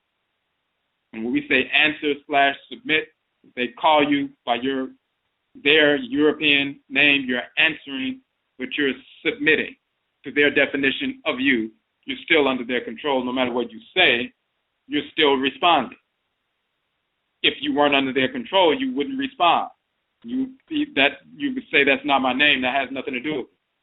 But as long as you're responding to a collection of vibrations that they stamped upon you, branded upon you like, a branding iron with cattle, and you're responding. So, the vibrations of the European names also affect your spirit negatively and are incapable of producing vibration energy that will harmonize your thought with divine order. You will never be able to fulfill your Nkrabia while you are constantly and deliberately internalizing disordered vibration energy of European names. If you're constantly drinking in liquids and taking in food that have a deleterious effect upon your body, upon your digestive system and your excretory system and your nervous system and so forth, if you're constantly taking that in, but then you're working out and you're trying to, talk about being healthy, but you're constantly putting toxins within your body, you will never be healthy. If you're constantly ingesting a set of discordant vibrations or energy on a daily basis, yet you're trying to align with order purportedly on a daily basis, you're doing no different to your spirit what you're doing to your body. That's a reality. Whether someone wants to believe it or not, somebody can say, well, I don't believe that these toxins I'm drinking in and smoking in and everything else is having a negative effect on my body. It doesn't matter what you believe, you're taking in toxins and your body does not agree. You take in discordant vibrations, your spirit repels that. So your spirit is fighting back, just like your immune system is fighting back against these toxins, these free radicals that you're placing in your system. But then you keep placing them in your system. So you're causing a fight. You're forcing your body to fight. You're giving your body toxins. Your body is fighting back. You put more toxins in your body is fighting back, and you begin to weaken yourself over time. You compromise your immunity over time. You keep ingesting discordant vibrations, which is a set of energy. Sound vibrations literally is energy that moves matter. We know sound vibrations not only break a glass, but you can feel sound vibrations when somebody's pounding, music in their car. And you're on the porch or upstairs, and you can feel the sound vibrations moving the windows or even in your chest and so forth. You hear people's voices, and the sound can be perverse, shrill, or it can be harmonious. You keep ingesting certain sets of sound vibrations through thought as well as through hearing. You're constantly ingesting poison, toxins, but at the same time, forcing your body to fight back. You begin to weaken yourself, and you compromise your spiritual immunity. And when you compromise your spiritual immunity, then parasites that normally wouldn't be able to get in, that would normally bounce off of you, now they can get in and begin to infect your thinking. So then you don't have a problem embracing the whites in their offspring on some level. You don't have a problem embracing dissexuality, homosexuality. You start making excuses for smoking weed and drinking and everything else. You start making excuses about, well, it's all right to be a Moor, it's all right to be a Christian, it's all right to be a Muslim as long as we're together as black, being ignorant and naive as though that's sensible. Because you don't mind embracing toxins now, so anything that's toxic, you're like, okay, well, the toxins come in. We can deal with toxins. Like an alcoholic saying, well, I can deal with this liquor. In reality, it's just destroying them every moment of every day. a crackhead taking in crack and they're like, oh, I can deal with this. But in reality, as long as they're taking it in, it's destroying them every day. People embracing pseudo-idiotic philosophies like Christianity, Hebrewism, Islam, Moorishism, Hermeticism, pseudo-metaphysics, atheism, all of this nonsense. You're constantly taking in toxins on a regular basis. But you think you can hold the toxins. You think you're all right. In fact, you encourage other people to take in the toxins and say, oh, hey, there's nothing wrong with it. We can work with it. It's like a crackhead, but you're destroying yourself on a regular basis. So we went into that detail. We give that example about the European names, the effect they have on your spirit, negative effects they have on the spirit, and we teach this to children as well as adults. People who've been never introduced to this kind of information. Because they never heard, they know about sound vibrations and how shrill things can be and how they have a negative effect on their bodies, and they know it has a negative effect upon them mentally. They've never made the connection between the two because their immunity has been compromised. But when you share it, they know it's true immediately because their Krawa has been speaking to them this information all along, all their lives. So all you're doing is making a connection between what their Kra has been telling them all their lives, and now you're bringing it to the fore. Now we laid that out. Now we give them the decision-making process. The Afurakani individual makes himself aware, that's number one, of the fact that he is descendant of Afurakani, Afuraitkaitnit. That's the first principle of the decision-making process, the first step. He is one of the divine children of Ra, Ra'et, and the original Ka, Kait, divine land. Number two, as he focuses on the situation, that's the second step, the European name, which was forced on him since birth, and how it relates to him as an Afurakani person, he realizes that the European label is vibrationally and spiritually self-destructive. Every time he identifies himself by the label, he is lying, for that is not who he truly is. He realizes that he has been perpetuating a lie, disorder, all of his life. As an Afurakani person, our lives are about perpetuating divine order. He gives himself an ultimatum, step number 3, and makes the final decision rooted in what is correct. He is going to take on his proper Afurakani name, which when heard or spoken will vibrationally and spiritually align his spirit with his Okra and Nkrabia. He will reject the foreign European label name forever. Now, there are things which are requirements. Number 4, physically and spiritually, in order for this decision to be carried out. The Afurakani individual must go through a process to find out what his true name actually is. He will go through the process of changing his name on bills, his driver's license, social security card, etc. Spiritually, he must learn how to harness the infusion of energy which comes with using a properly structured name, set of sound vibrations. He must recognize that he has a responsibility to harmonize his thoughts, intentions, and actions with the energy projected every time his new name is spoken, heard, or thought about. He must realize that some family and friends may distance themselves from him because in reality he is now an example of wisdom and intelligence, whereas they have resigned themselves to perpetuate ignorance and a slave mindset within themselves and their children. His presence and the speaking of his Afurakani name makes them uncomfortable because their own Okrawa souls constantly pull them towards the same decision, yet they are resisting the pull. His presence thus exacerbates that conflict.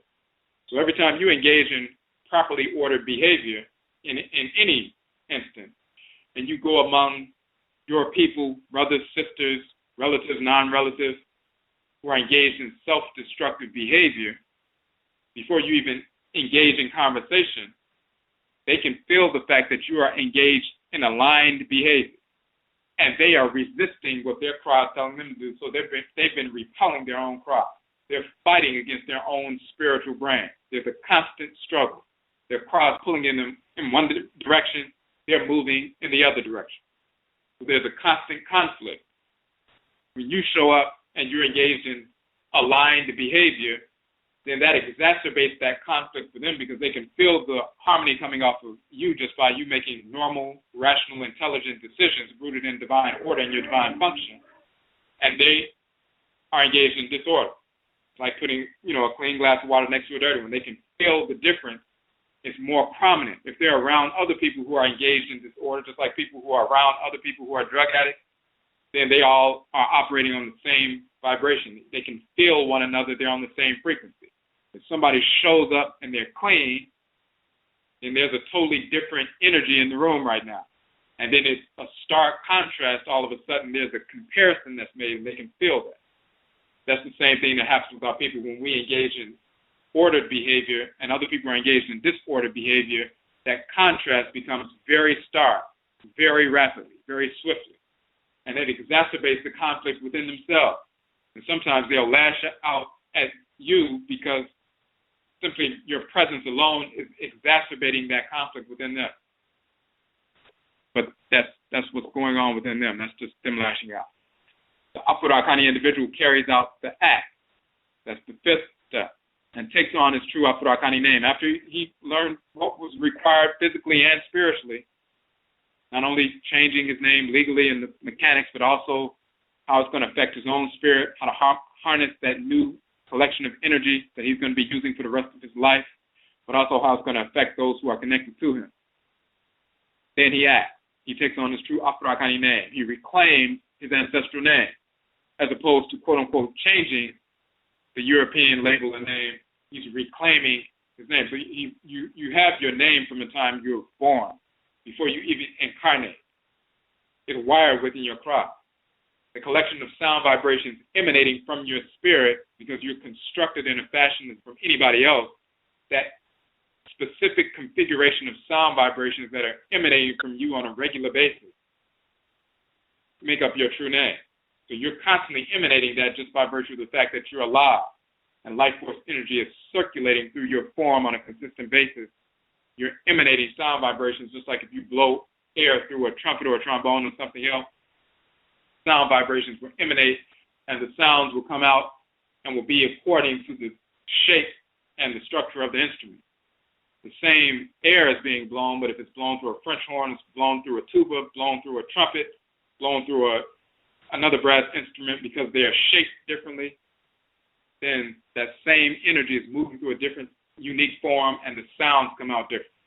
Because you're shaped differently. The mind-living energy of Ra and Ra'at, your Ba or your Ba'at, circulating through your unique form, generates a configuration of sound vibrations that are unique to you, because nobody else in the world looks exactly like you and is structured exactly like you, even if you have an identical twin. It's slight difference, but it's very similar. Therefore, identical twins often have names, if they're properly structured, that are very similar because their energy is very similar. So, you reclaim your name because it already exists. You're just reclaiming it and rejecting the false label. Now, that was the fifth step. The sixth step in the decision-making process is keep focus on the validity of your decision. There will be many who deride his name and thus his decision. Some will attempt to ridicule him or tear him down, yet the Afurakani individual keeps focus on the validity of the decision and thus never goes back on what he has accomplished. The validity of the decision is established during the first three steps. And the first step is be aware of yourself as descendant of Afurakani, Afuraitkaitnit. The second step is focus on the decision and how it relates to you as an Afurakani, Afuraitkaitnit individual. And the third step is the ultimatum, make a final decision rooted in the knowledge of what is right. Because you did those three, that gives the decision validity. And you can keep focused on the validity of your decision no matter how much ridicule or misguided influence people try to force upon you to go back on your decision. You keep focused on the validity of the decision. And once you keep focused on that, then finally the seventh step, the Afurakani individual takes ownership of his decision, his behavior, and the result. If anyone questions him the following day, month, year, or many years in the future, he can intelligently and proudly demonstrate why his decision was wise. He can and will attest, which is the seventh step, to attest to its validity. His descendants will be able to look at their family tree and see that while there was a centuries-long period where all of their descendants had the name of the so-called slave masters, at some point their great ancestor reclaimed his name and his culture and returned the consciousness and power of Afuraitkaitnit back to the family. They all carry Afurakani, Afuraitkaitnit names and practiced the culture because of the decision he made.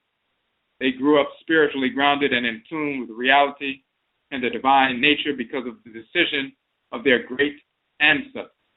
They have ritual mechanisms to incorporate divine law and restore divine balance in their lives, and are thus empowered to fulfill the purpose for their existence, fulfill their Okraa because of the decision of that Afurakani individual generations before.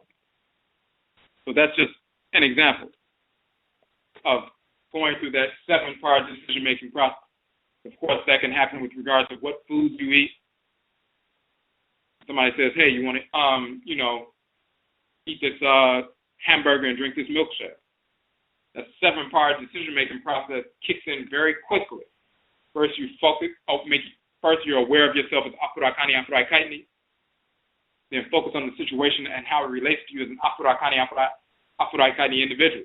Which you know you have Aakhu, flesh, Ra, divine living energy, Ka, soul, divine consciousness, is putting milk from a cow inside your body in harmony with you as an Afurakani person.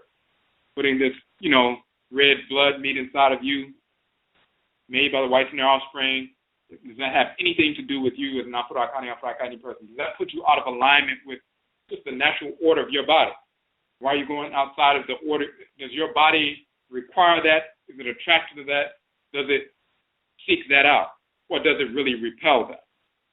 And once you recognize that, then the third step is ultimately to make a final decision rooted in the knowledge of what is correct. Then you recognize what is required in order to carry out the decision physically and spiritually. Physically, you're just saying no. Spiritually, you may have to resist them trying to influence you. Oh, well, come on, do it anyway. That's when you go to the next step. Of course, you act. And then the next step is to keep focused on the validity of your decision. So when they begin to try to influence you to come on and do it anyway, you keep focused on the validity of your decision, and therefore you won't go back on it. And then the final step is to attack, to take ownership of your behavior, the decision, the result. You say, I didn't do that, and therefore the result is I haven't been eating like that, I'm healthy, and in comparison, look at the way your state of health is. I can take ownership of the decision I've made because there was validity in the decision. This goes across the board for any decision you make. You go through a cyclical process. The same 7 days of the week, the same 7 solar, lunar, and planetary bodies animated by the forces in nature govern the same decision-making process. And even when you look at the process, for example, the third piece, an ultimatum. Make a final decision rooted in the knowledge of what is correct. You cut everything off. That's the 3rd day of the week. That's the planet Benna and Abenan, which is Ogun, Iyami Abeni, or Benna and Abena, Heru Behudet, Sechima. They make the final decision. They cut everything off. They enforce divine order. So that 3rd step carries the energy of the Abosom of the 3rd day of the week. And when you look at all 7 steps, all of them carry the energy of the Abosom of those days of the week. So it's a holistic system. Just to focus on those different steps is to invoke these different divinities. So now we get into the notion of affecting the Aakhu, that spiritual organ, the spiritual pineal gland, and so forth, ritually to affect this whole process. Before we get into that, we've got a couple calls, and then we want to get to, there's some comments in the chat room.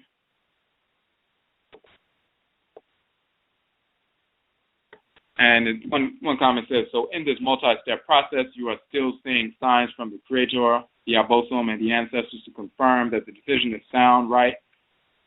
Yes, so just for a correction, you said signs from the Creator, the Abosom, and the ancestors.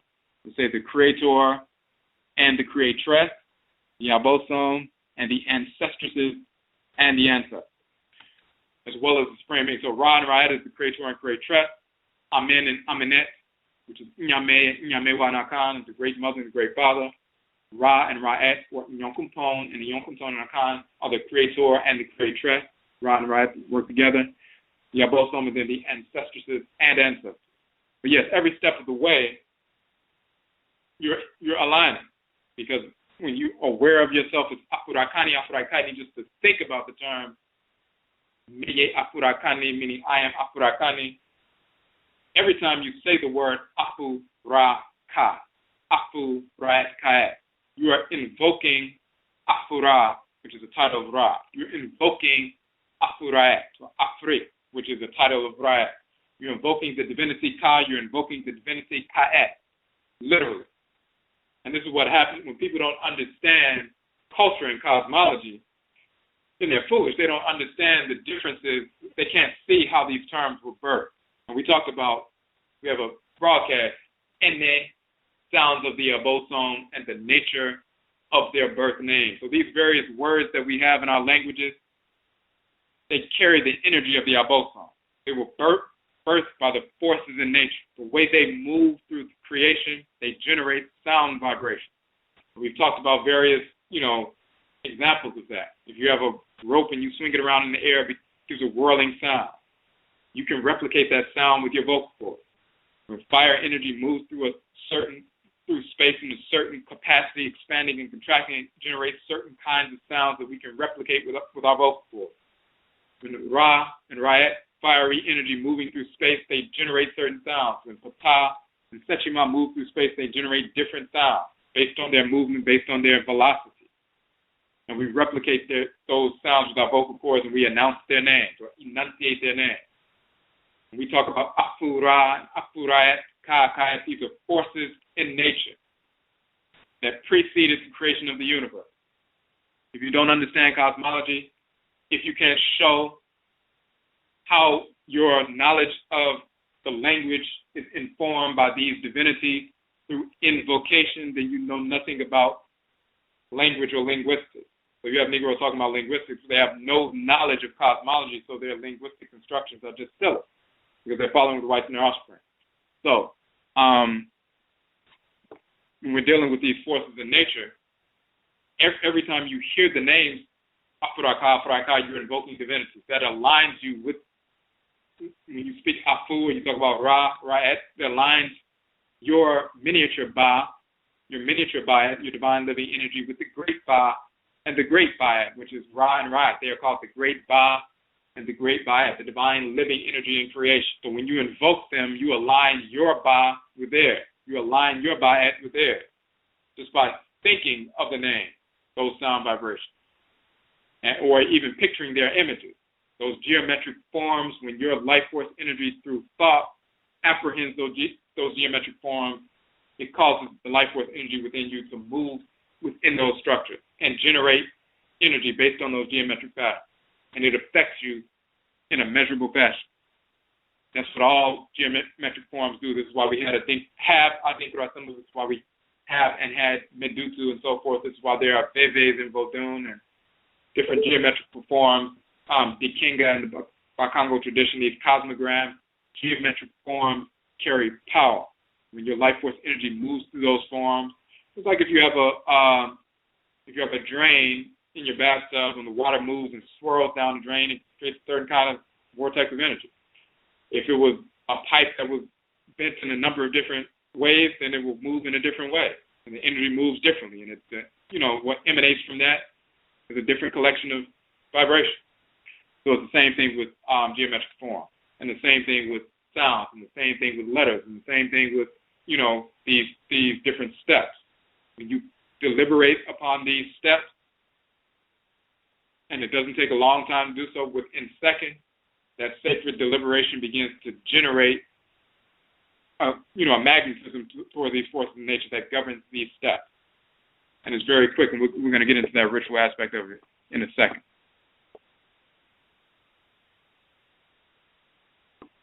Okay, so we just want to scroll up real quick.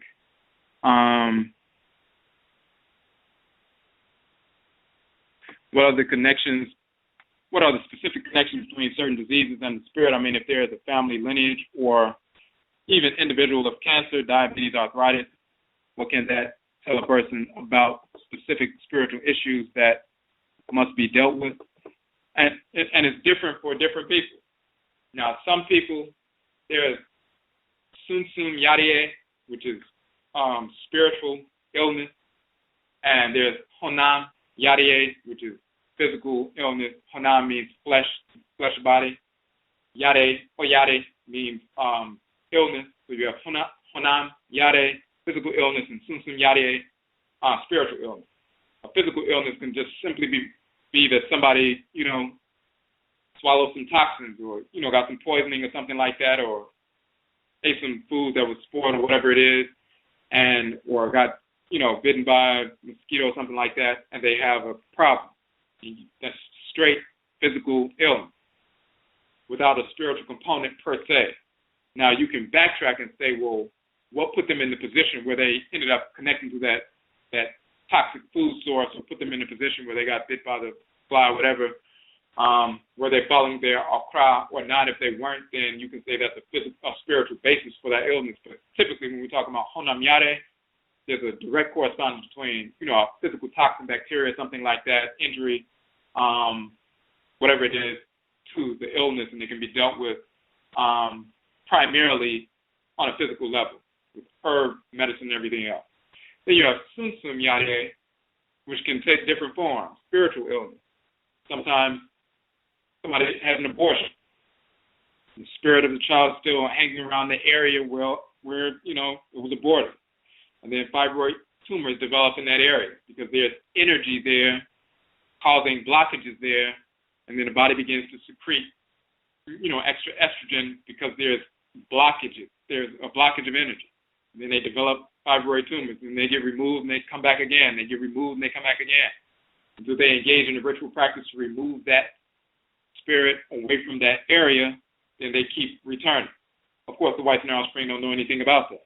All they know is once the person did the ritual practice and the doctors don't know about it, then they go back to the doctor and they're like, wow, all of a sudden your condition has totally transformed. What did you do? Because we couldn't do anything. What changed? So that's one thing. And that's still a spirit impacting the physical area. So it's like the Sunsum Nyyehyee impacting and manifesting that Honhom Nyyehyee, that physical illness. But then you also have situations where you have a negative ancestral spirit intergenerationally still dealing with people. Our people are engaged in self-destructive behavior, negative type behavior on some level, still drawing these spirits to them, negatively influencing people. Then they make bad decisions, and it leads to self-destructive activities, and it leads to diabetes and arthritis and different things. So sometimes there are spiritual forces in those regions causing blockages, just like you eating some food and your body getting clogged up with negative cholesterol and things like that, and then you have problems with circulation. Well, in the same fashion, discarnate negative entities can get into parts of your spirit body, attach themselves like leeches. It's like a transient, a homeless person can follow you to your house and stuff like that, or try to attach you to things like that, and you have to fight them off. Just like, toxins, bacteria, leeches can leech onto you and cause you problems. Just like microscopic parasites, tapeworms, hookworms, flatworms, all these things can get inside your system. A tapeworm can be in your intestine. It can be 20 feet long, attaching itself to you, attaching itself to the waste within you, feces within you, the fecal matter within your large intestine. Then it's causing you problems until you get rid of that tapeworm.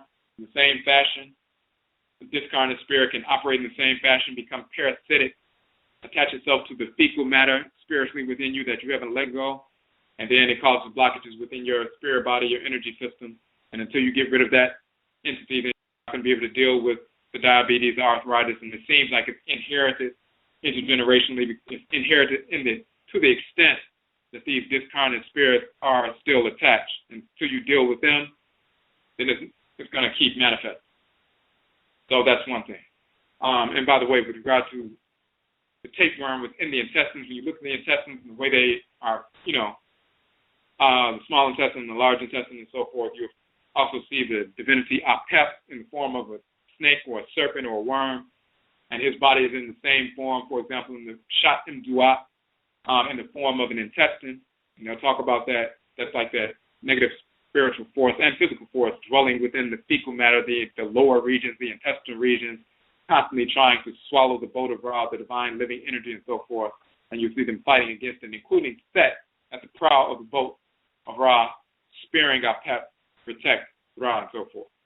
So, those are the considerations, whether it's Honhom Yare, Sunsum Yare, physical illness, spiritual illness, and then if it's spiritual illness, is it spiritual illness in the sense that there are physical spirits that are actually causing blockages in certain areas, or is it just, discarnate spirits who are hanging around the people, latching on to the people, influencing them to engage in misguided behavior, self-destructive decision-making, and everything else. They're inserting themselves within that sacred deliberation, and now they're causing people to make bad decisions or influencing bad decisions. Give me 1 second. Recharge this battery right quick. And, all right, so I want to make sure we didn't miss anything.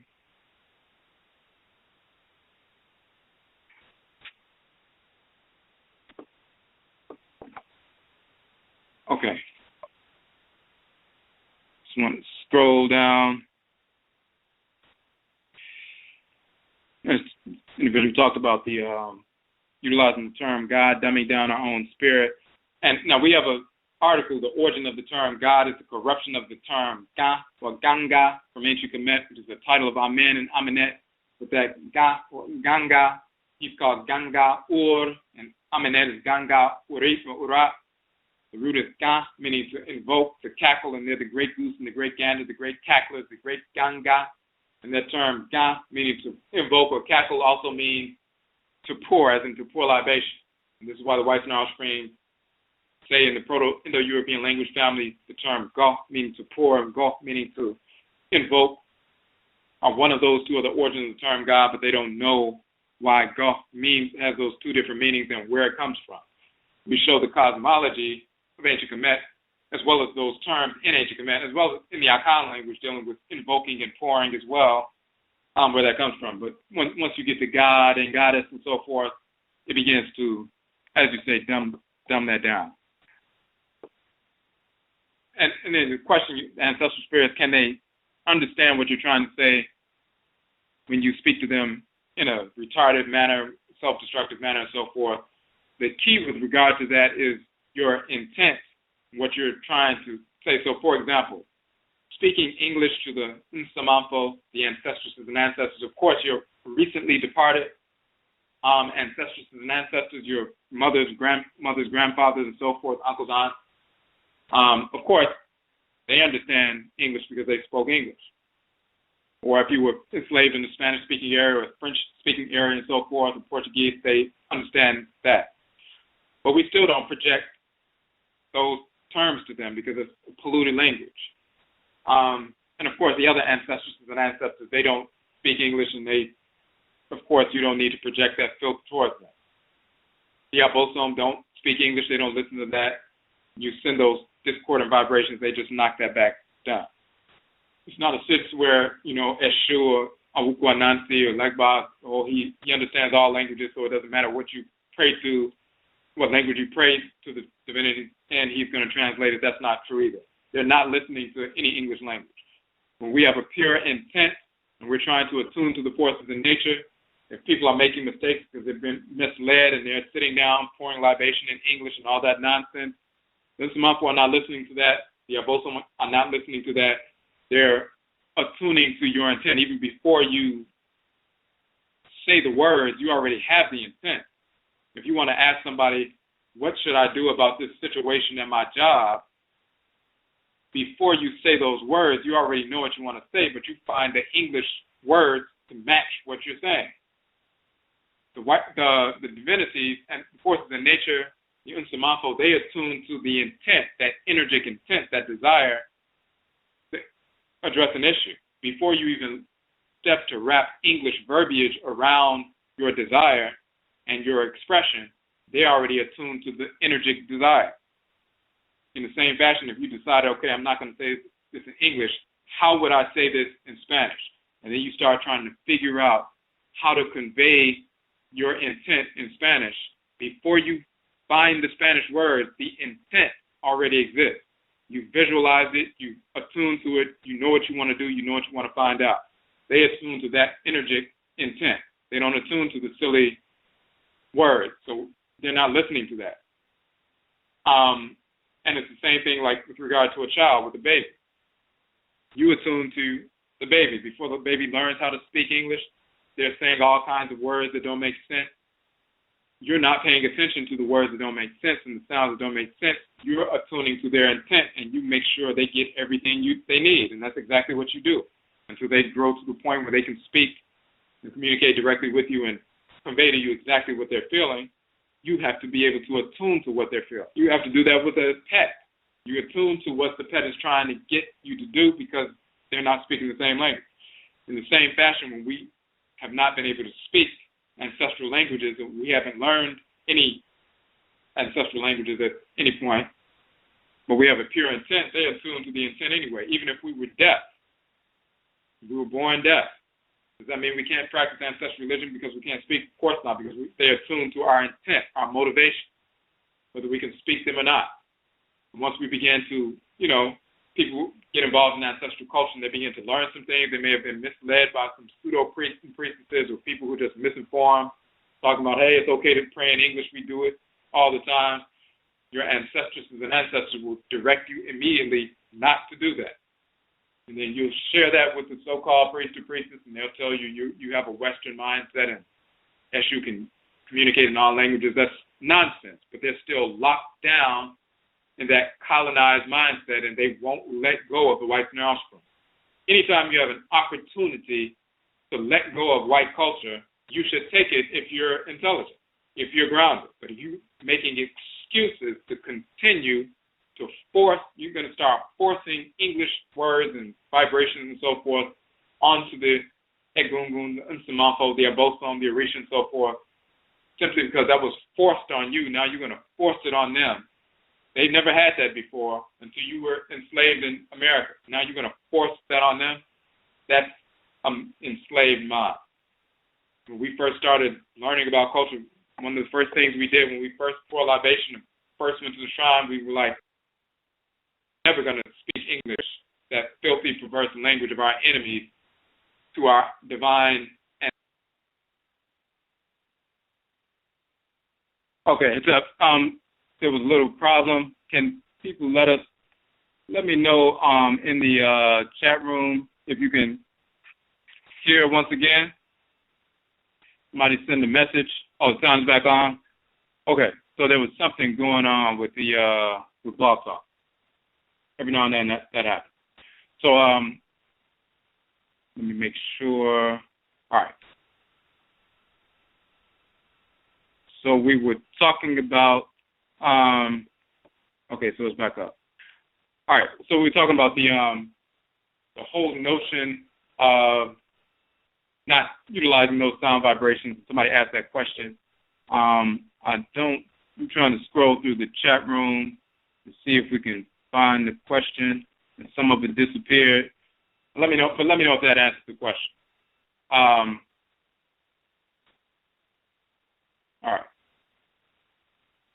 So what I want to do right now, there are 7 minutes left in the regular broadcast, a little bit over 7 minutes, and we'll go in overtime a little bit. So if you want to listen beyond 11 o'clock, you have 7 minutes to call in, 657-383-0635, 657-383-0635. You have about 7 minutes to call in.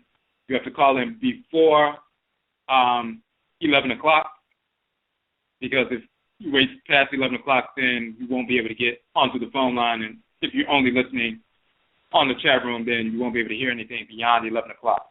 All right, so 657-383-0635. All right.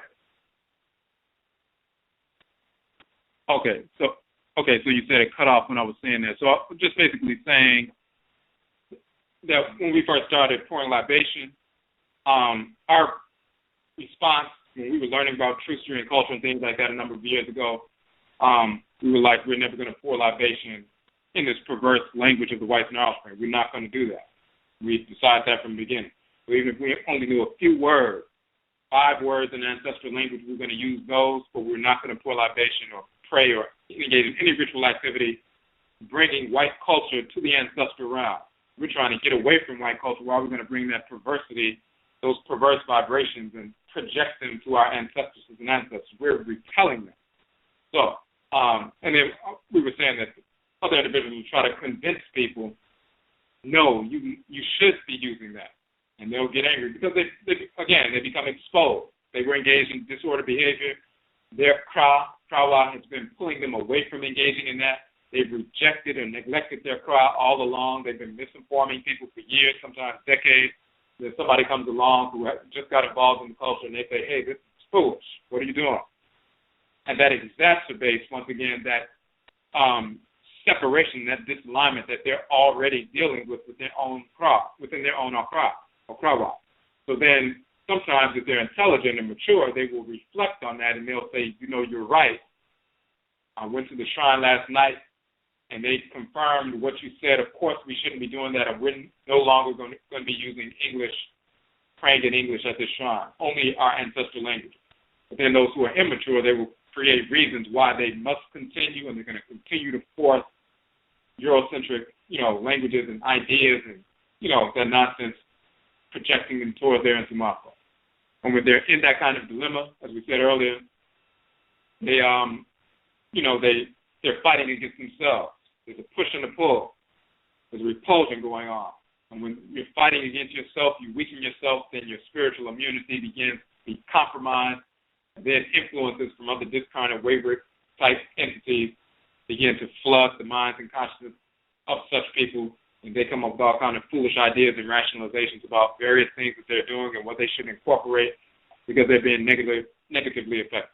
So that's what takes place. All right.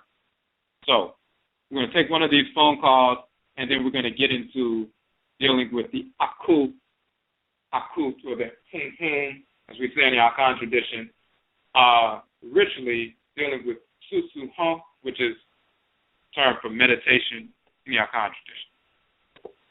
Okay, but on the phone line, number 5808, you got a question or a comment? Can you hear me? Can you hear me? Did you hear me? I can hear you now. Okay, sorry about that. Okay. Yes, I have a question that I was prompted to ask when you mentioned abortion, but I also had a question that was more specific to tonight's topic, and depending on time, I'll get to the second one. But since you mentioned it, I've always wanted to know whether what consequences the male mate in the relationship has, particularly when the woman is forced or under pressure to abort the pregnancy. The consequences seem to fall heaviest, on the woman. But is there a consequence, for the male mate's role in that termination? Well, it would be on both in reality. It's the same. It's no different than if the ancestresses and ancestors were physically there and they saw somebody trying to force somebody to kill somebody in the family. Mm-hmm. Whoever engages in the process and kills the person, as well as anybody else who's trying to influence the person to kill somebody. Just like they would do physically to the person, depending on what kind of ancestors you have, what kind of relatives you have. Some of them will, go to war against you, beat you down, kill you, whatever. Some of them will, it depends on what kind of family members you have. But it's the same thing physically, the same thing spiritually. They will put pressure on the male, put pressure on the female. And then it also has to do with what side of the family as well the spirit came from. If it's a spirit of the woman, one of her ancestresses and ancestors, of course it's going to have an effect if she made the decision because she was just trying to be, didn't want to deal with the child, deal with the spirit coming back and everything else. This is one of her people that she's allowing, usually some Near Eastern doctor or some cracker to kill. That's going to have an impact on her. That's one of her ancestors and ancestresses who was hanging around all along, even when she was a child, returning to the world and then which takes place. Of course, if the male was trying to pressure her and things like that, those ancestral spirits often have, affect the male as well. People don't always associate things that happened with the male to the effects of abortion. Sometimes males have, especially if it's from the male side of the family, they can have problems as well. With females have problems with their fibroids and things like that. Males can have problems with the prostate and other kinds of issues because there's a discarnate spirit from his side that was trying to come through her. And once, the spirit was aborted, it was one of his people. It wasn't one of her people, it was one of his people. So that spirit is connected to his aura and still hanging around him and creating blockages within him and causing prostate problems with him or other physical illnesses with him because of he really pushed the whole abortion of one of his people. So he'll have more problems than she had.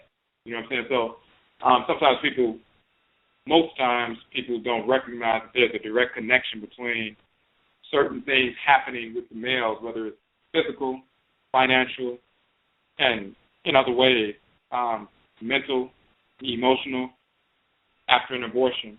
They just assume, nothing happened to him, or they also assume, he just happened to get sick. Males get sick all the time. They don't make the direct connection between what's actually taking place. Okay, had always been curious about that. And if you have time, I had another quick question that was specific to this topic about, making the determination. Okay. How do you, I guess I don't know how else to put it, so I'll just ask it plainly. In your opinion, would you say that the ancestors and the bosom understand sometimes because of our situation, because it's more likely than not that our families and loved ones won't understand what we're doing? How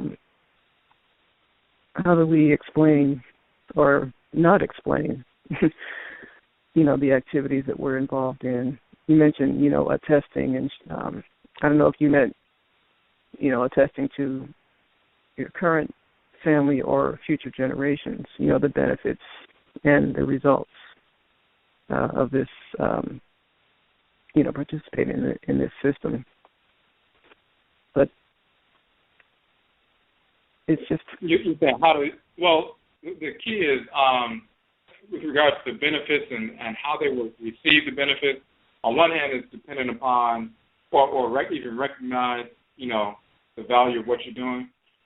On one hand, it's, of course, dependent on their level of, awareness.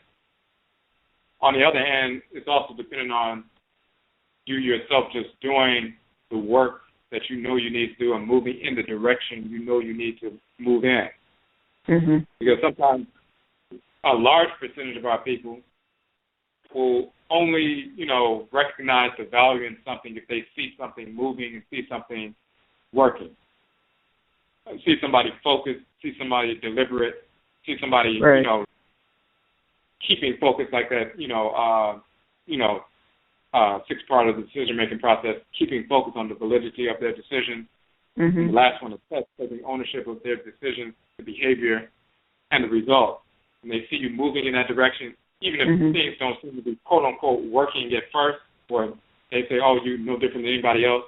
They see that you have a focus, they see you have an awareness, they see you're moving forward and you're focused on the validity of everything that you're doing. There's a power in the movement in that is attractive to them, because in reality, in their craft, their Okraa, they're being told to do the same thing all along. There's never a time that their craft internally is not telling them that they need to be engaged in the same normal process and not be engaged in self-destructive ideas and thoughts and behavior coming from white culture. It's always doing that with them, whether they acknowledge it or not. They're forced to acknowledge it on some level when somebody comes into their presence who's actually engaging in ordered behavior. And again, people begin to, their first response is to sometimes to quote-unquote lash out or take umbrage against the person who's, just engaging in ordered behavior because you're doing something that they know they should be doing. even if you're not talking about it, just by virtue of the fact that you're living it. You have some people who sitting around drinking all the time. You come in and they see that you're not high, you're never high, your mind is never fuzzy or anything like that. Some people are overeating and they're obese and stuff like that. You show up and you're not, and they're like, clear different. And they see that you change your diet, you're trying to be healthy and, and becoming healthy, and they're still engaged in self-destructive behavior. And you haven't opened your mouth, you just happen to show up. Now there's a light shining on, what's going on. Their Okra is reminding them there's a window of opportunity for their Okra to open up and show them, and that they'll actually pay attention for a second. Man, I'm really out of order right now. So as long as you do the work, move in the direction you need to move in, and then people start to see things actually working and unfolding in a harmonious way, then that starts to pull them even harder. They feel that more of an inclination, more of a push. And the stronger the push is, and the more they rebel, the worse it gets for them. So they're either going to get in alignment with their own crowd, or they're going to have more problems. So when they keep doing the actual work on a consistent basis, then that's what forces people to begin to, take notice, even if they were resistant at first. Wow. Okay, that's crystal clear. Yes. Okay. Nase. Okay. Nase. We appreciate the call.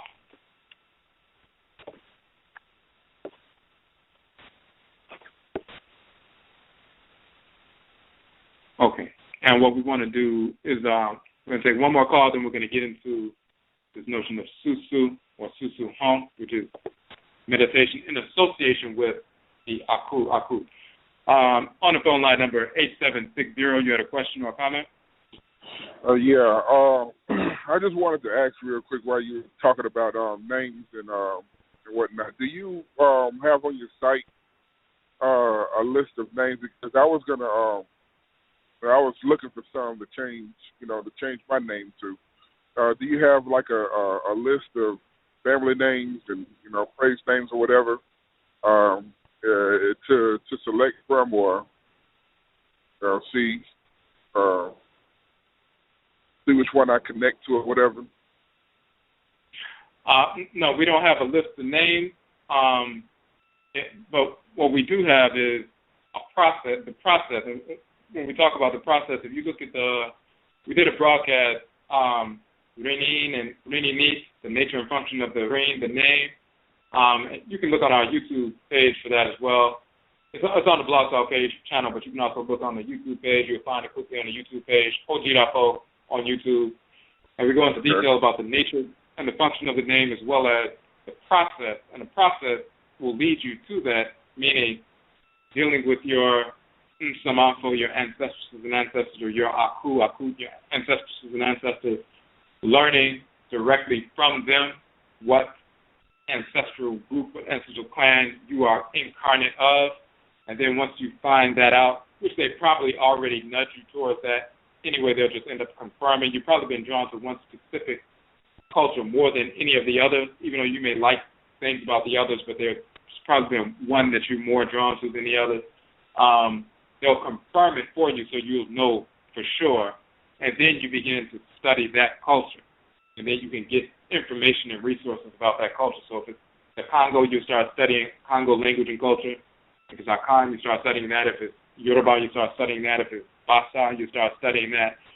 And then you'll learn from that process as well, learning about their naming practices or what names are associated with, the kind of energy you have. You still go back to the Nkombre, the ancestral shrine, as well as your own Kra, to begin to determine, all right, out of these names from the Basa people, which one is really my name. So you go through that process. So we go through that method in that particular broadcast. Okay, what was the name of the video on YouTube? It's Renin, so it's R-E-N-E-N. That's the name of the male divinity of the name, R-E-N-E-N. Okay. Pronounced Renin. Sometimes people say Renin. And then Reninit is the female divinity of names, so R-E-N-E-N-I-T. So you see those two. It's probably we did it a few months back, maybe about 6 months ago. Okay. So you see it. Okay, well, I can check it out, though. Ain't no thing. I got a little time or whatever. I appreciate it, man. Awesome, no problem. What we want to do is we want to get to, we talked about the etymology of the term. We talked about Aakhu, or Aakhu in ancient Kemet is Aakhu, and Aakhu in Akan culture. We talked about the etymology. Of course, in the previous broadcast, we went into some great detail about that. So you can check that out, about the Honhom and the Aakhu and Aakhu, the etymology of that. But the key is, again, when you talk about the nasal pronunciation in the Akan tradition, this is where you get the Aakhu in Akan becomes Aakhu or Aakhu in ancient Kemet. So in Akan, when you have the nasal vowel, the way it's rendered in English, in the English orthography, and this is just their way of trying to approximate the sounds that we are speaking and, commit them to English letters. And they have to use the English letters, so-called English letters, which of course are derived from our people, but so-called English letters, but then they put the, symbols over the vowels that denote the nasal quality.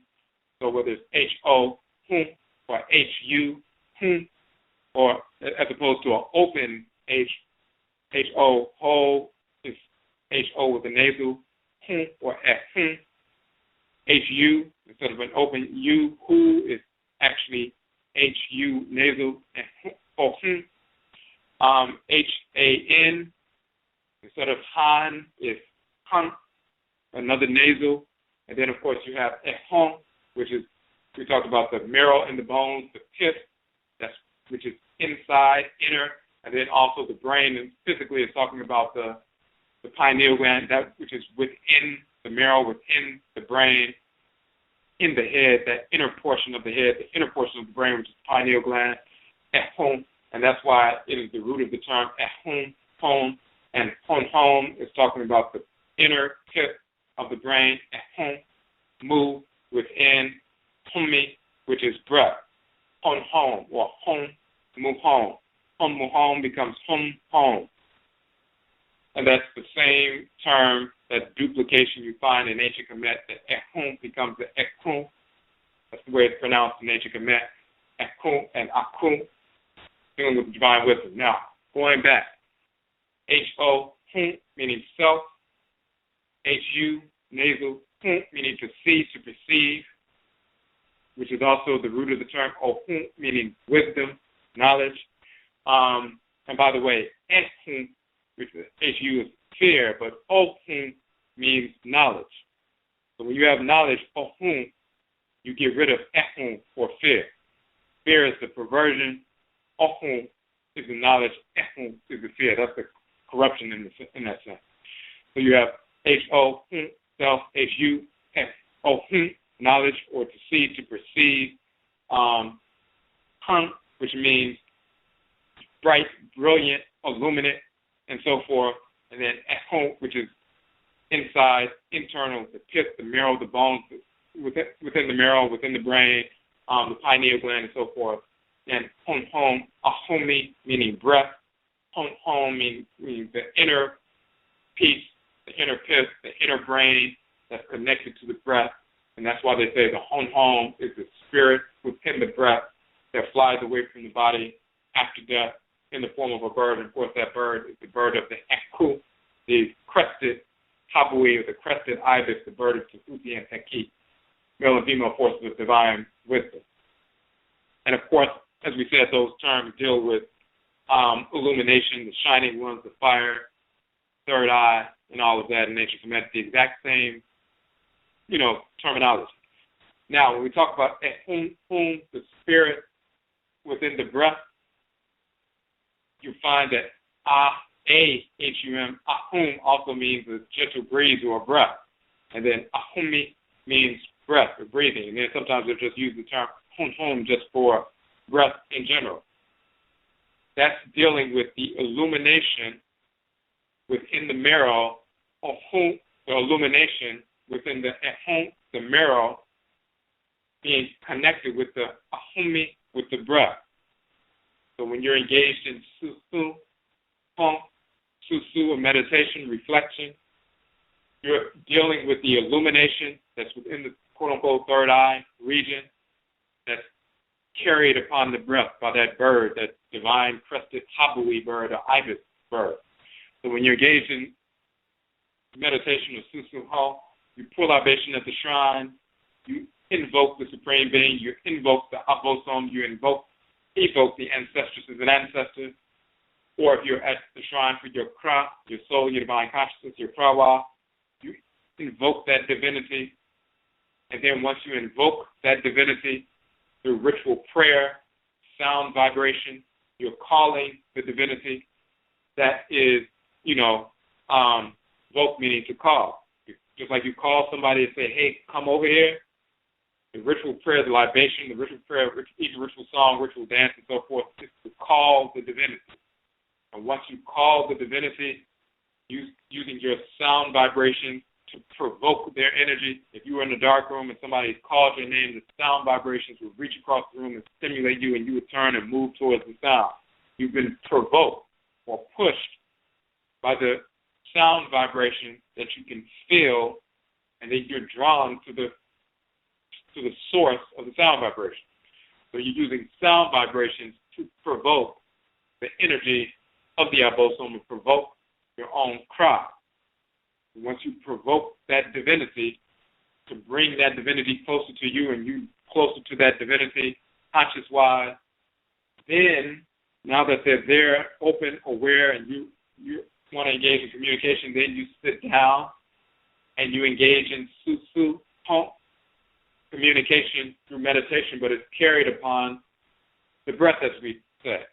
So when you talk, and we're talking about susu, hong meditation here, as opposed to other forms of communication like ritual song, ritual dance, ritual prayer, these various forms, all these different things are different gateways to the ancestral realm, different gateways to the spirit realm. This we're talking about specifically tonight is susu, hong, which is one of the more cool gateways to the spirit realm. Ritual dance, for example, is a hotter gateway to the spirit realm. You see somebody dancing, sometimes they'll dance, get possessed, they'll spin around fast, and through that fiery spinning, they are launched or propelled into the ancestral realm or the spirit realm, the realm of the divinity. That is the fiery gateway to the spirit realm. Then you have meditation, which is a more cool gateway to the spirit realm. You have 7 major gateways connected to the abosom of the 7 days of the week, and we participate in all of those 7 different gateways in some form or fashion throughout the course of our lives. Some of us will be more inclined towards one gateway than the other. Some people will be more inclined towards ritual dance to connect with the abosom and samako. Some people will be more inclined towards ritual prayer, ritual invocation, more so than others. Some people will be more inclined towards ritual song, which will propel them, the sound vibrations will propel them into that state. Some people will be more inclined towards other means. Some people are more inclined towards susu, hong, meditation through dealing with the breath per se. The breath itself as a gateway to the ancestral realm. You're engaged in some form of quote-unquote meditation or reflection through all these gateways. Once you get possessed or once you go through, ritual dance, you go through ritual dance, you're into the spirit realm and you're communicating with the ancestors and ancestors in the abosom, and when they respond to you, of course, you engage in susu. You reflect. You attune, quote-unquote meditation, but susu means to reflect, to study, to learn to reflect. Susu hong means to reflect upon your home, yourself. But once you go through the gateway, that fiery gateway through ritual dance, once you provoke them, they will respond, and then you reflect. You engage in susu. You listen. You attune. You go through a watery gateway like ritual song, you get to the ancestral realm, you get into that spirit realm, you provoke them through that cool, watery means of ritual song, but then you reflect through susu, and they respond to you. If you go through the breath, through meditation, through hu, or hu, the breath, that kind of gateway to the spirit realm, then once you get to the spirit realm and make that connection through the breath, the hoo-hoo, then the cool breath, the hoo-hoo, then you provoke the abosom, the nsamafo, and then when they respond, you su-su, you reflect, you listen, you study. So through that su-su-hong, through that self-reflection, when you're dealing with the breath, you sit down, you pull libation, or you invoke them, and then once the abosom have been invoked, the nsamafo have been evoked, then you sit down, and then you reflect, you engage in susu, you ask questions. The same questions that you have about all these different subjects, you put those questions to your nsamafo. Put those questions to your Okra. You align with your Okra to feel the direction your Okra is pulling you toward. You invoke the cross of ritual prayer, and you attune to what direction you're trying to move towards in a harmonious fashion, what decisions you should be trying to make. And you can, when you're trying to make a specific decision, you have that 7-stage decision-making process that you memorize as we look in the Ptah SASETEM. But then when you engage in Susu Hong, the abosom will show you every step of that decision-making process and how they impact every step of that decision-making process in any specific instance. So you already have memorized that, and you can memorize that in a few minutes, that 7-step process. And you can see it in the way you make decisions. You can also see it in certain steps that you actually engage, and then certain steps that you normally neglect. And then you start incorporating those things, those steps that you normally neglect. But when you engage the nsamafo and the abosom, for example, through the breath, full libation, for example, go to your shrine, full libation to the nsamafo and the abosom. Once you pour libation, you have provoked them. Then you sit down, and through the breath, through the ahum, through the cool breath, you begin to reflect, engage in susu hong. Sometimes we would say, for one particular ritual, you can begin to count your heartbeat. You count up to 100. Once you get to that point, you have stilled your body. You have relaxed your body to the extent so you're more open and more focused. When you first sit down, you'll notice that as long as your blood is still pumping a little bit, then the movement of thoughts, ideas, and everything else is still kind of moving quickly. And you're focused on different things. You may be distracted. It may be, quote-unquote, hard to focus. But as soon as your body begins to calm down, then that stream of thought begins to slow down as well. And when you keep returning your focus to the abosom, to the nsamafo, or to the kra, depending on what you're doing, that awareness will begin to emerge. You'll be more clear, you'll be more focused. And just like when you call people over your house and first everybody's walking around and talking and, laughing and joking and everything, and at some point, you're like, all right, everybody, it's time to sit down. We need to focus on this issue. Everybody stops all that extra talking. Everybody relaxes, sits down, is quiet, people are focused, and then you have a discussion. Same thing happens when you first invoke and evoke the abosom and nsamafo. As we said, they come forward. There's a lot of activity. You're sitting down. Your blood still kind of popped because you just finished pouring libation.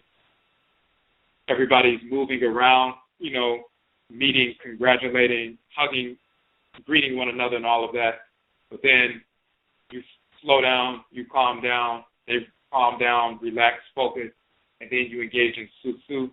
You start to focus your attention on the questions that you have, the yearnings that you have, the direction that you need, and then they begin to give you that direction.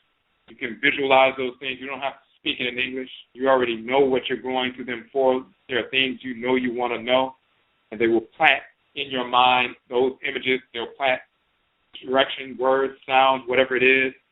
They'll give you the information to direct you to individuals and information that you need to confirm what they give you spiritually. Sometimes they will show you themselves. They will show themselves,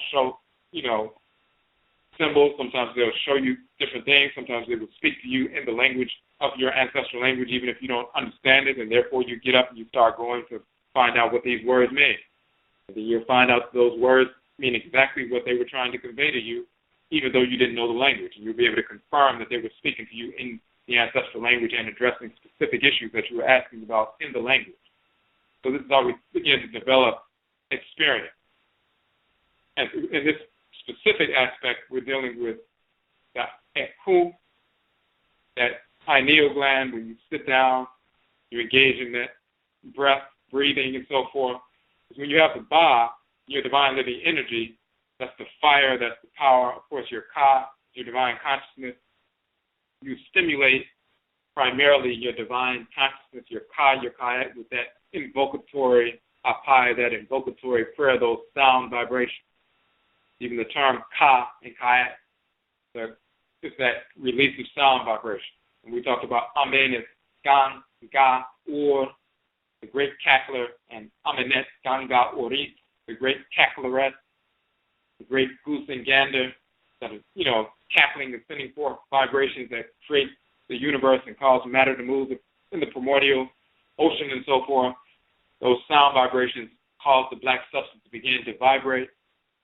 That Ganga is that chanting form of Ka, the first sound vibrations and so forth. So when you want to invoke the Ka, the Kait, when you speak the name of the Ka, the Kait, the Kra, Krawa, sound vibrations are invoking the soul, divine consciousness.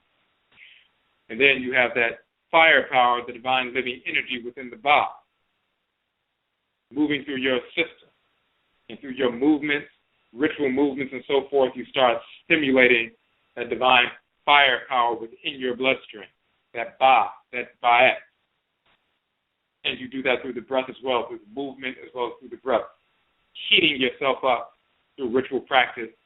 That fire starts to move within your bloodstream. It connects with the it connects with the brain.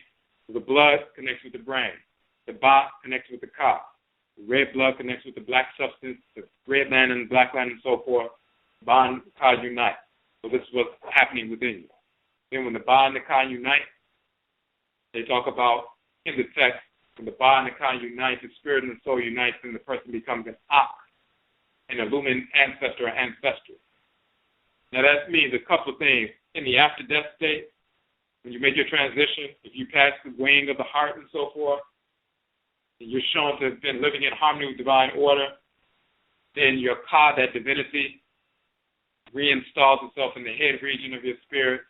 The Ba, that divine living force, shown as a human-headed bird and so forth, reconnects within your spirit body. Now you're a spirit body once again, with the divine living energy within you, the Ba, and guided by a Ka. And they're all connected within your Sahu. And you become an Aakhu, a quote-unquote illuminated one, or an ancestral spirit that's, honorable, venerable, spiritually cultivated, beatified, and so forth. In the after-death state, you become one of the NHOMA because you're pure. In the physical world, ritually and so forth, the union of the Ba and the Ka is aligning your divine living energy on a daily basis with the pull of your Ka, the pull of your Kra. What is your Kra pulling you to do? And do you marshal the energy within your body to execute specifically what your Kra is directing you to do? Because if you do that, then there's an alignment with the Ba and the Ka. When you align the Ba and the Ka, your energy with your divine consciousness, then you make good decisions. You place yourself in position to make good decisions.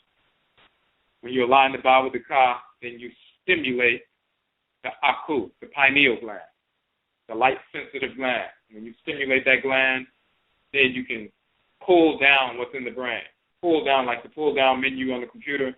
You can pull down what's in the brain, what's in the Ka, the Kra, what your specific function is, and then you can formulate specific directives on how to get that done and how to apply that information in a harmonious way to whatever life situation you find yourself in. You can engage that decision-making process. But you start off through invoking the divinity, sitting down at the shrine. Once you sit down, you calm yourself through the breath, through the Honhom, and you don't have to do any elaborate breathing techniques. I mean, that's extra. You can do that if you would like. But the key is, once you calm yourself and listen and attune to your Kra, attune to the Abosom, Unsamanfo, then your breathing will begin to slow down on its own naturally. And through that process, you begin to pay attention. Su means to reflect, so you begin to simply reflect. Once you begin to reflect, then you start receiving information from the Unsamanfo. You receive information from the Abosom. Your pineal gland, or that light-sensitive gland, begins to oscillate. Just like it does physically, the spiritual pineal gland, the Aakhu, begins to, quote-unquote, oscillate, and then you begin to receive information, forming directives within your spirit of how you need to function in the world. So the key is engaging that process. Sometimes we have individuals who will study this information. They'll learn about the Ka, the Ba, the Aakhu, all that stuff. It's one thing to memorize all of these things and know what they are and be able to explain them to people and all of that. But until you actually engage the process, you're really not going to know what the Kait is, what the Kait is. You have to feel it. Now, you felt it, but you haven't focused on it. You haven't reflected on it enough to the point where you're like, okay, I know this is the Okraa pulling me right now, as opposed to just an influence from a discarnate ancestor or ancestress or a non-relative trying to push you to do something. You have an idea. You say, oh, my first mind told me to do this. Was it the Okraa, or was it a discarnate relative? Or was it a deeply seated conditioning that just welled up because it was a trigger that took place that caused you to remember some habit? Once you engage in susu, reflection, meditation, and so forth on these different things, then you'll be able to determine and delineate the differences between messages from the Krawa, messages from the Abosom, messages from the Nsamafo, messages from rehashed messages from your own conditioning, from things that have gone on in your life that have been dredged up, or previous lifetimes that have been dredged up.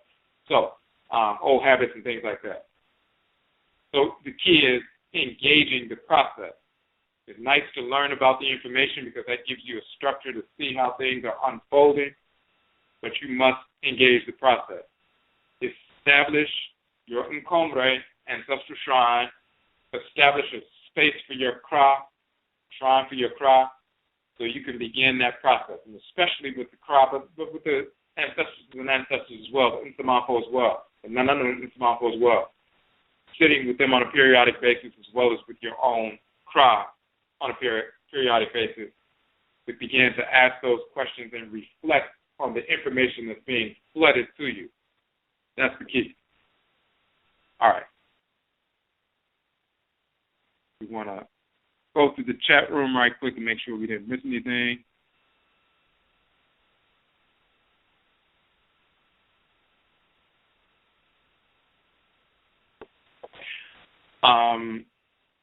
So yeah, if you had a question about placing candy on the shrine and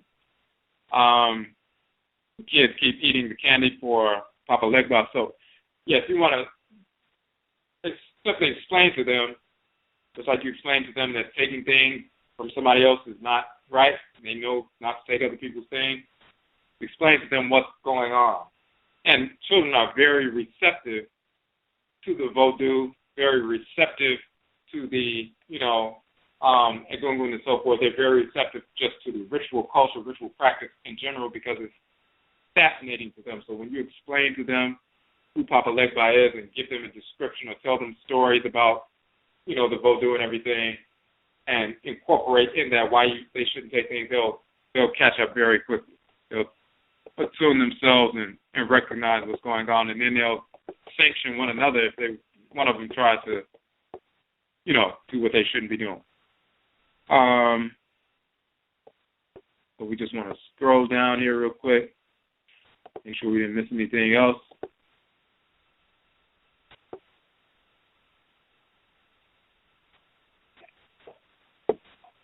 Okay.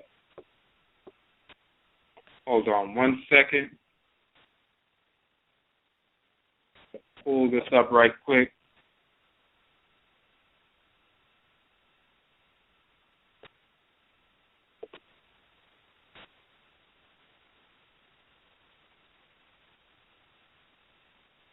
Okay. Now there was a question about what's the DMT spirit molecule supposed to be about. This is that the white's trying to compensate for not having a pineal gland. So yes, what you'll find is it's very similar to what they do is very similar to health food products. Every few years, The whites in Alice Springs will say that they went to some forest somewhere, they found this miraculous plant, and this plant has all of the nutrients that everybody needs, and this is the plant that you need to get. And then they start selling it for $40 or something crazy like that.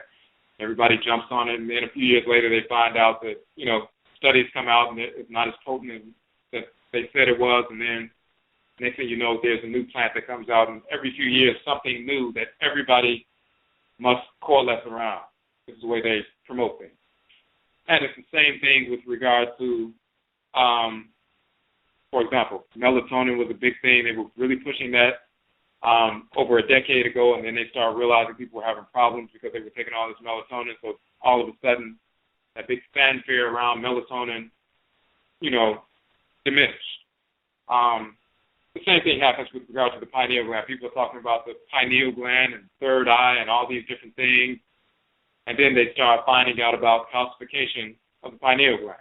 Now, of course, people who were biologists and people like that, they already knew about that, but they weren't associating anything spiritual with it anyway, so it didn't mean anything to them. The ones who were pseudo-spiritualists, they weren't necessarily focused on the biology of the pineal gland. They were just focused on what they had read about in pseudo-metaphysical books about the third eye and, the seat of the soul and all these different things. Of course, the whites in Alice Springs don't have any of that. So spiritually, of course, they don't have that. So they were just reading about, these books about masonry and hermeticism and Kabbalion and misinformation about ancient Kemet and stuff like that. They're reading about the pineal gland, and they're like, oh, this is the seat of the soul, so they were talking all about the pineal gland. Then they start studying biology and trying to associate biology and physics and everything else with their pseudo-spiritual principles, and then they come in contact with information showing that, a large percentage of the pineal gland for the whites in Alice Springs is calcified. Now that puts a monkey wrench in their entire program. They've been publishing books and movies and documentaries and articles about the pineal gland and how important it is to stimulate that center and all this other stuff, and now it turns out that, they have a great deal of calcification. So they do a couple of things. They'll start promoting, the DMT molecule is the spirit molecule and all this other nonsense, which of course it's not. Or some of them have went further and tried to flip the information about the pineal gland and saying that actually the calcified pineal gland is a sign of the highest level of spiritual development. They'll start saying that a calcified pineal gland is really pineal gland becoming a crystal, and because it's becoming a crystal now it's a center of resonance, just like crystals that people use on their body. These crystals are forming inside the body, and a calcified pineal gland means you're at a higher level of development, which is, of course, insane, but they're trying to figure out a way to turn something that was a negative for them, that exposed them, to something that makes them superior, which is idiotic. And then, some of our people will embrace that nonsense as well. So anytime the whites in Alice Springs start promoting anything associated with their biology to something spiritual, that's insane. Because nothing about their biology is spiritual. They're spirits of disorder. So nothing they can do allows them to have a soul of divine consciousness. They will never have a ba or baet. They will never have an Aakhu or Aakhut. They don't have a connection to Tehuti and Seshat. They don't have any illuminated ancestresses and ancestors. Their pineal glands are not functional with regard to spirituality, just like they have a brain, but they don't have a divinity that takes up residence in the brain area, and the brain becomes a shrine for that divinity. They have blood, and they have pheomelanin, they're melanin recessive. They have blood, they have oxygen, but they don't have a ba or baet that will animate that blood and oxygen and connect with the Ka and Kait in the brain, because they don't have that. They have a pineal gland, but they don't have Tehuti and Seshat, taking up residence in the two lobes of that pineal gland. So they just have an empty gland, spiritual. That's the key. Nothing they have physiologically, externally, skin-wise, morphologically, shape-wise, or internally has anything to do with anything spiritual.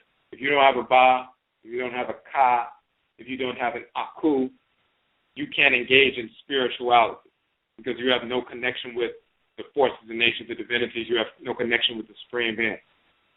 And they can't engage in that. Okay. So, all right. So it's 11:39, so we're going to end it here. But, once again, the key is with regards to the Aakhu, the Aakut, or the Honhom, as we call them, the Akhan tradition, is, number one, not only the knowledge of these things, but, number one, yes, you want to commit to memory that 7-stage decision-making process, because it is a process that's natural to your being. It's part of the same natural unfolding cycle of the Abosom, the governing 7 days of the week, and all natural cycles, as we said. So you would naturally move through that cycle anyway, unless you're neglecting aspects of it. So you can commit that to memory. But the key is, once you begin to engage the process of invoking the Abosom, evoking the Nsamafo at your shrine, and then once you call them, then you sit down and engage in Susu, which is reflection, quote-unquote, meditation, Susu, reflecting upon self, Susu, just reflection, study, and so forth. You sit, you attune to them, and then through the breath, through the Ahum, then you begin to activate that, quote-unquote, spiritual pineal gland. There's a union then of the Ba and the Ka, the divine living energy in your bloodstream surging through you, the consciousness of the Ka, the union of the two carried by the breath. And then you sit down and you're meditating, you're tuning into them, and you ask those questions. We always say the ancestral shrine is the central institution of learning within Nanasom.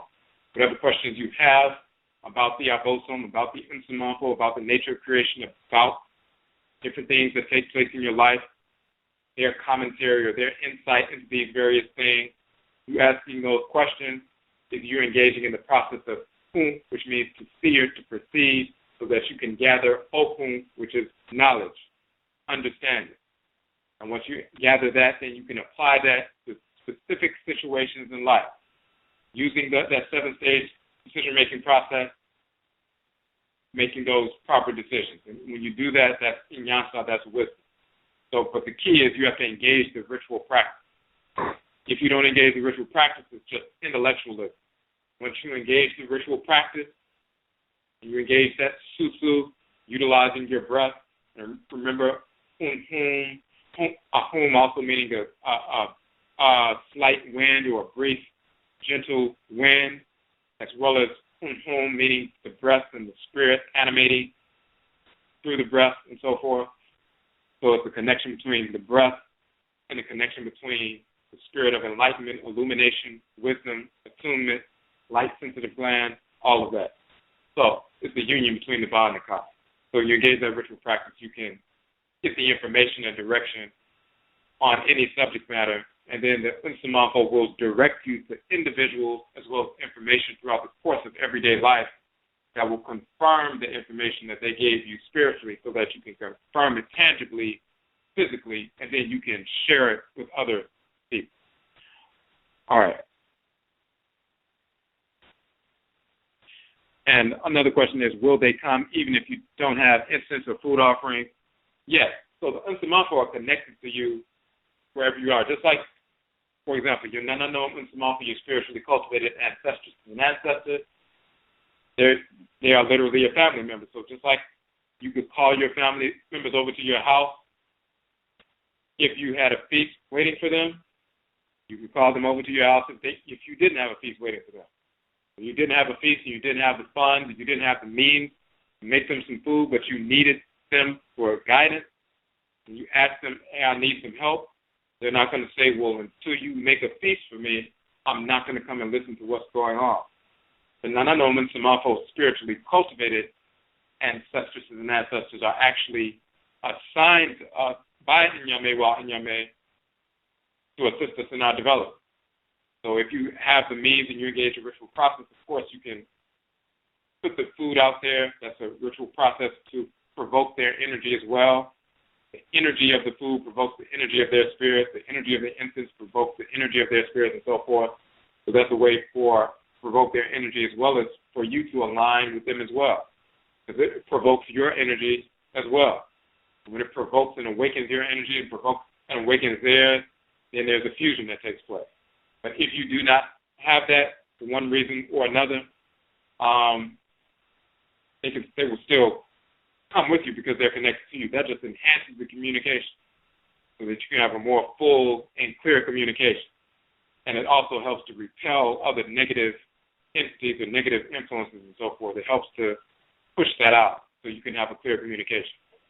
But yes, but they will come to you in your sincere attempt to align with them wherever you are at any time, any place. We will be back. Okay, Yenny, I'll say that. We will be back on tomorrow. We're going to send out a notification for that. Again, for those who came in a little bit later, we do have our NHOMA page, which is our publications page. All of the 16 books that we have published on these various subjects. The ebook versions are free if you would like to support the work that we are doing. Of course, the softcover versions, they just range between $8 and $11. So any purchase assists us in continuing to, give those free classes, our workshops. We give out free books as well whenever we can, softcover books as well. And we will be doing some presentations in different cities this spring and summer. Presentations will always be free to the community. So if you want to support us in that effort to come to these various areas, including your area, purchasing the book, assist us with that process. And anyone who makes a donation of $15 or more, we will give you send you one or more of our books as in return for your donation. So just let us know, what book or books you would like to receive. All of the books, for example, are on the page. So somebody had a question, they made a donation, but they didn't see a list of books on the donation link. When you click into the donation for PayPal or whatever, the list of books aren't in the donation link. They're on the NHOMA page, the publications page of the website. All the 16 books are linked there. So the same page that you go to the publications page to see the book, it has the buttons for purchasing the books, but also a button for donation. So when you go to that page, you will see all 16 books. So those are the ones you will select from. So again, if you want to support the work that we're doing, get out there. We thank you for supporting our work. And of course, any purchase of 10 books or more is automatically 30% off. So sometimes people will purchase the first 10 books. So that will be, instead of $96, that's $66 because it's 30% off. So any order of 10 or more all the way up to the entire 16 book set is automatically 30% off. That's a permanent discount. Because sometimes people just want to order them all because it saves on shipping and everything else. So again, Yerase, we thank you for tuning in, and we will meet again. Yebeshia Bia.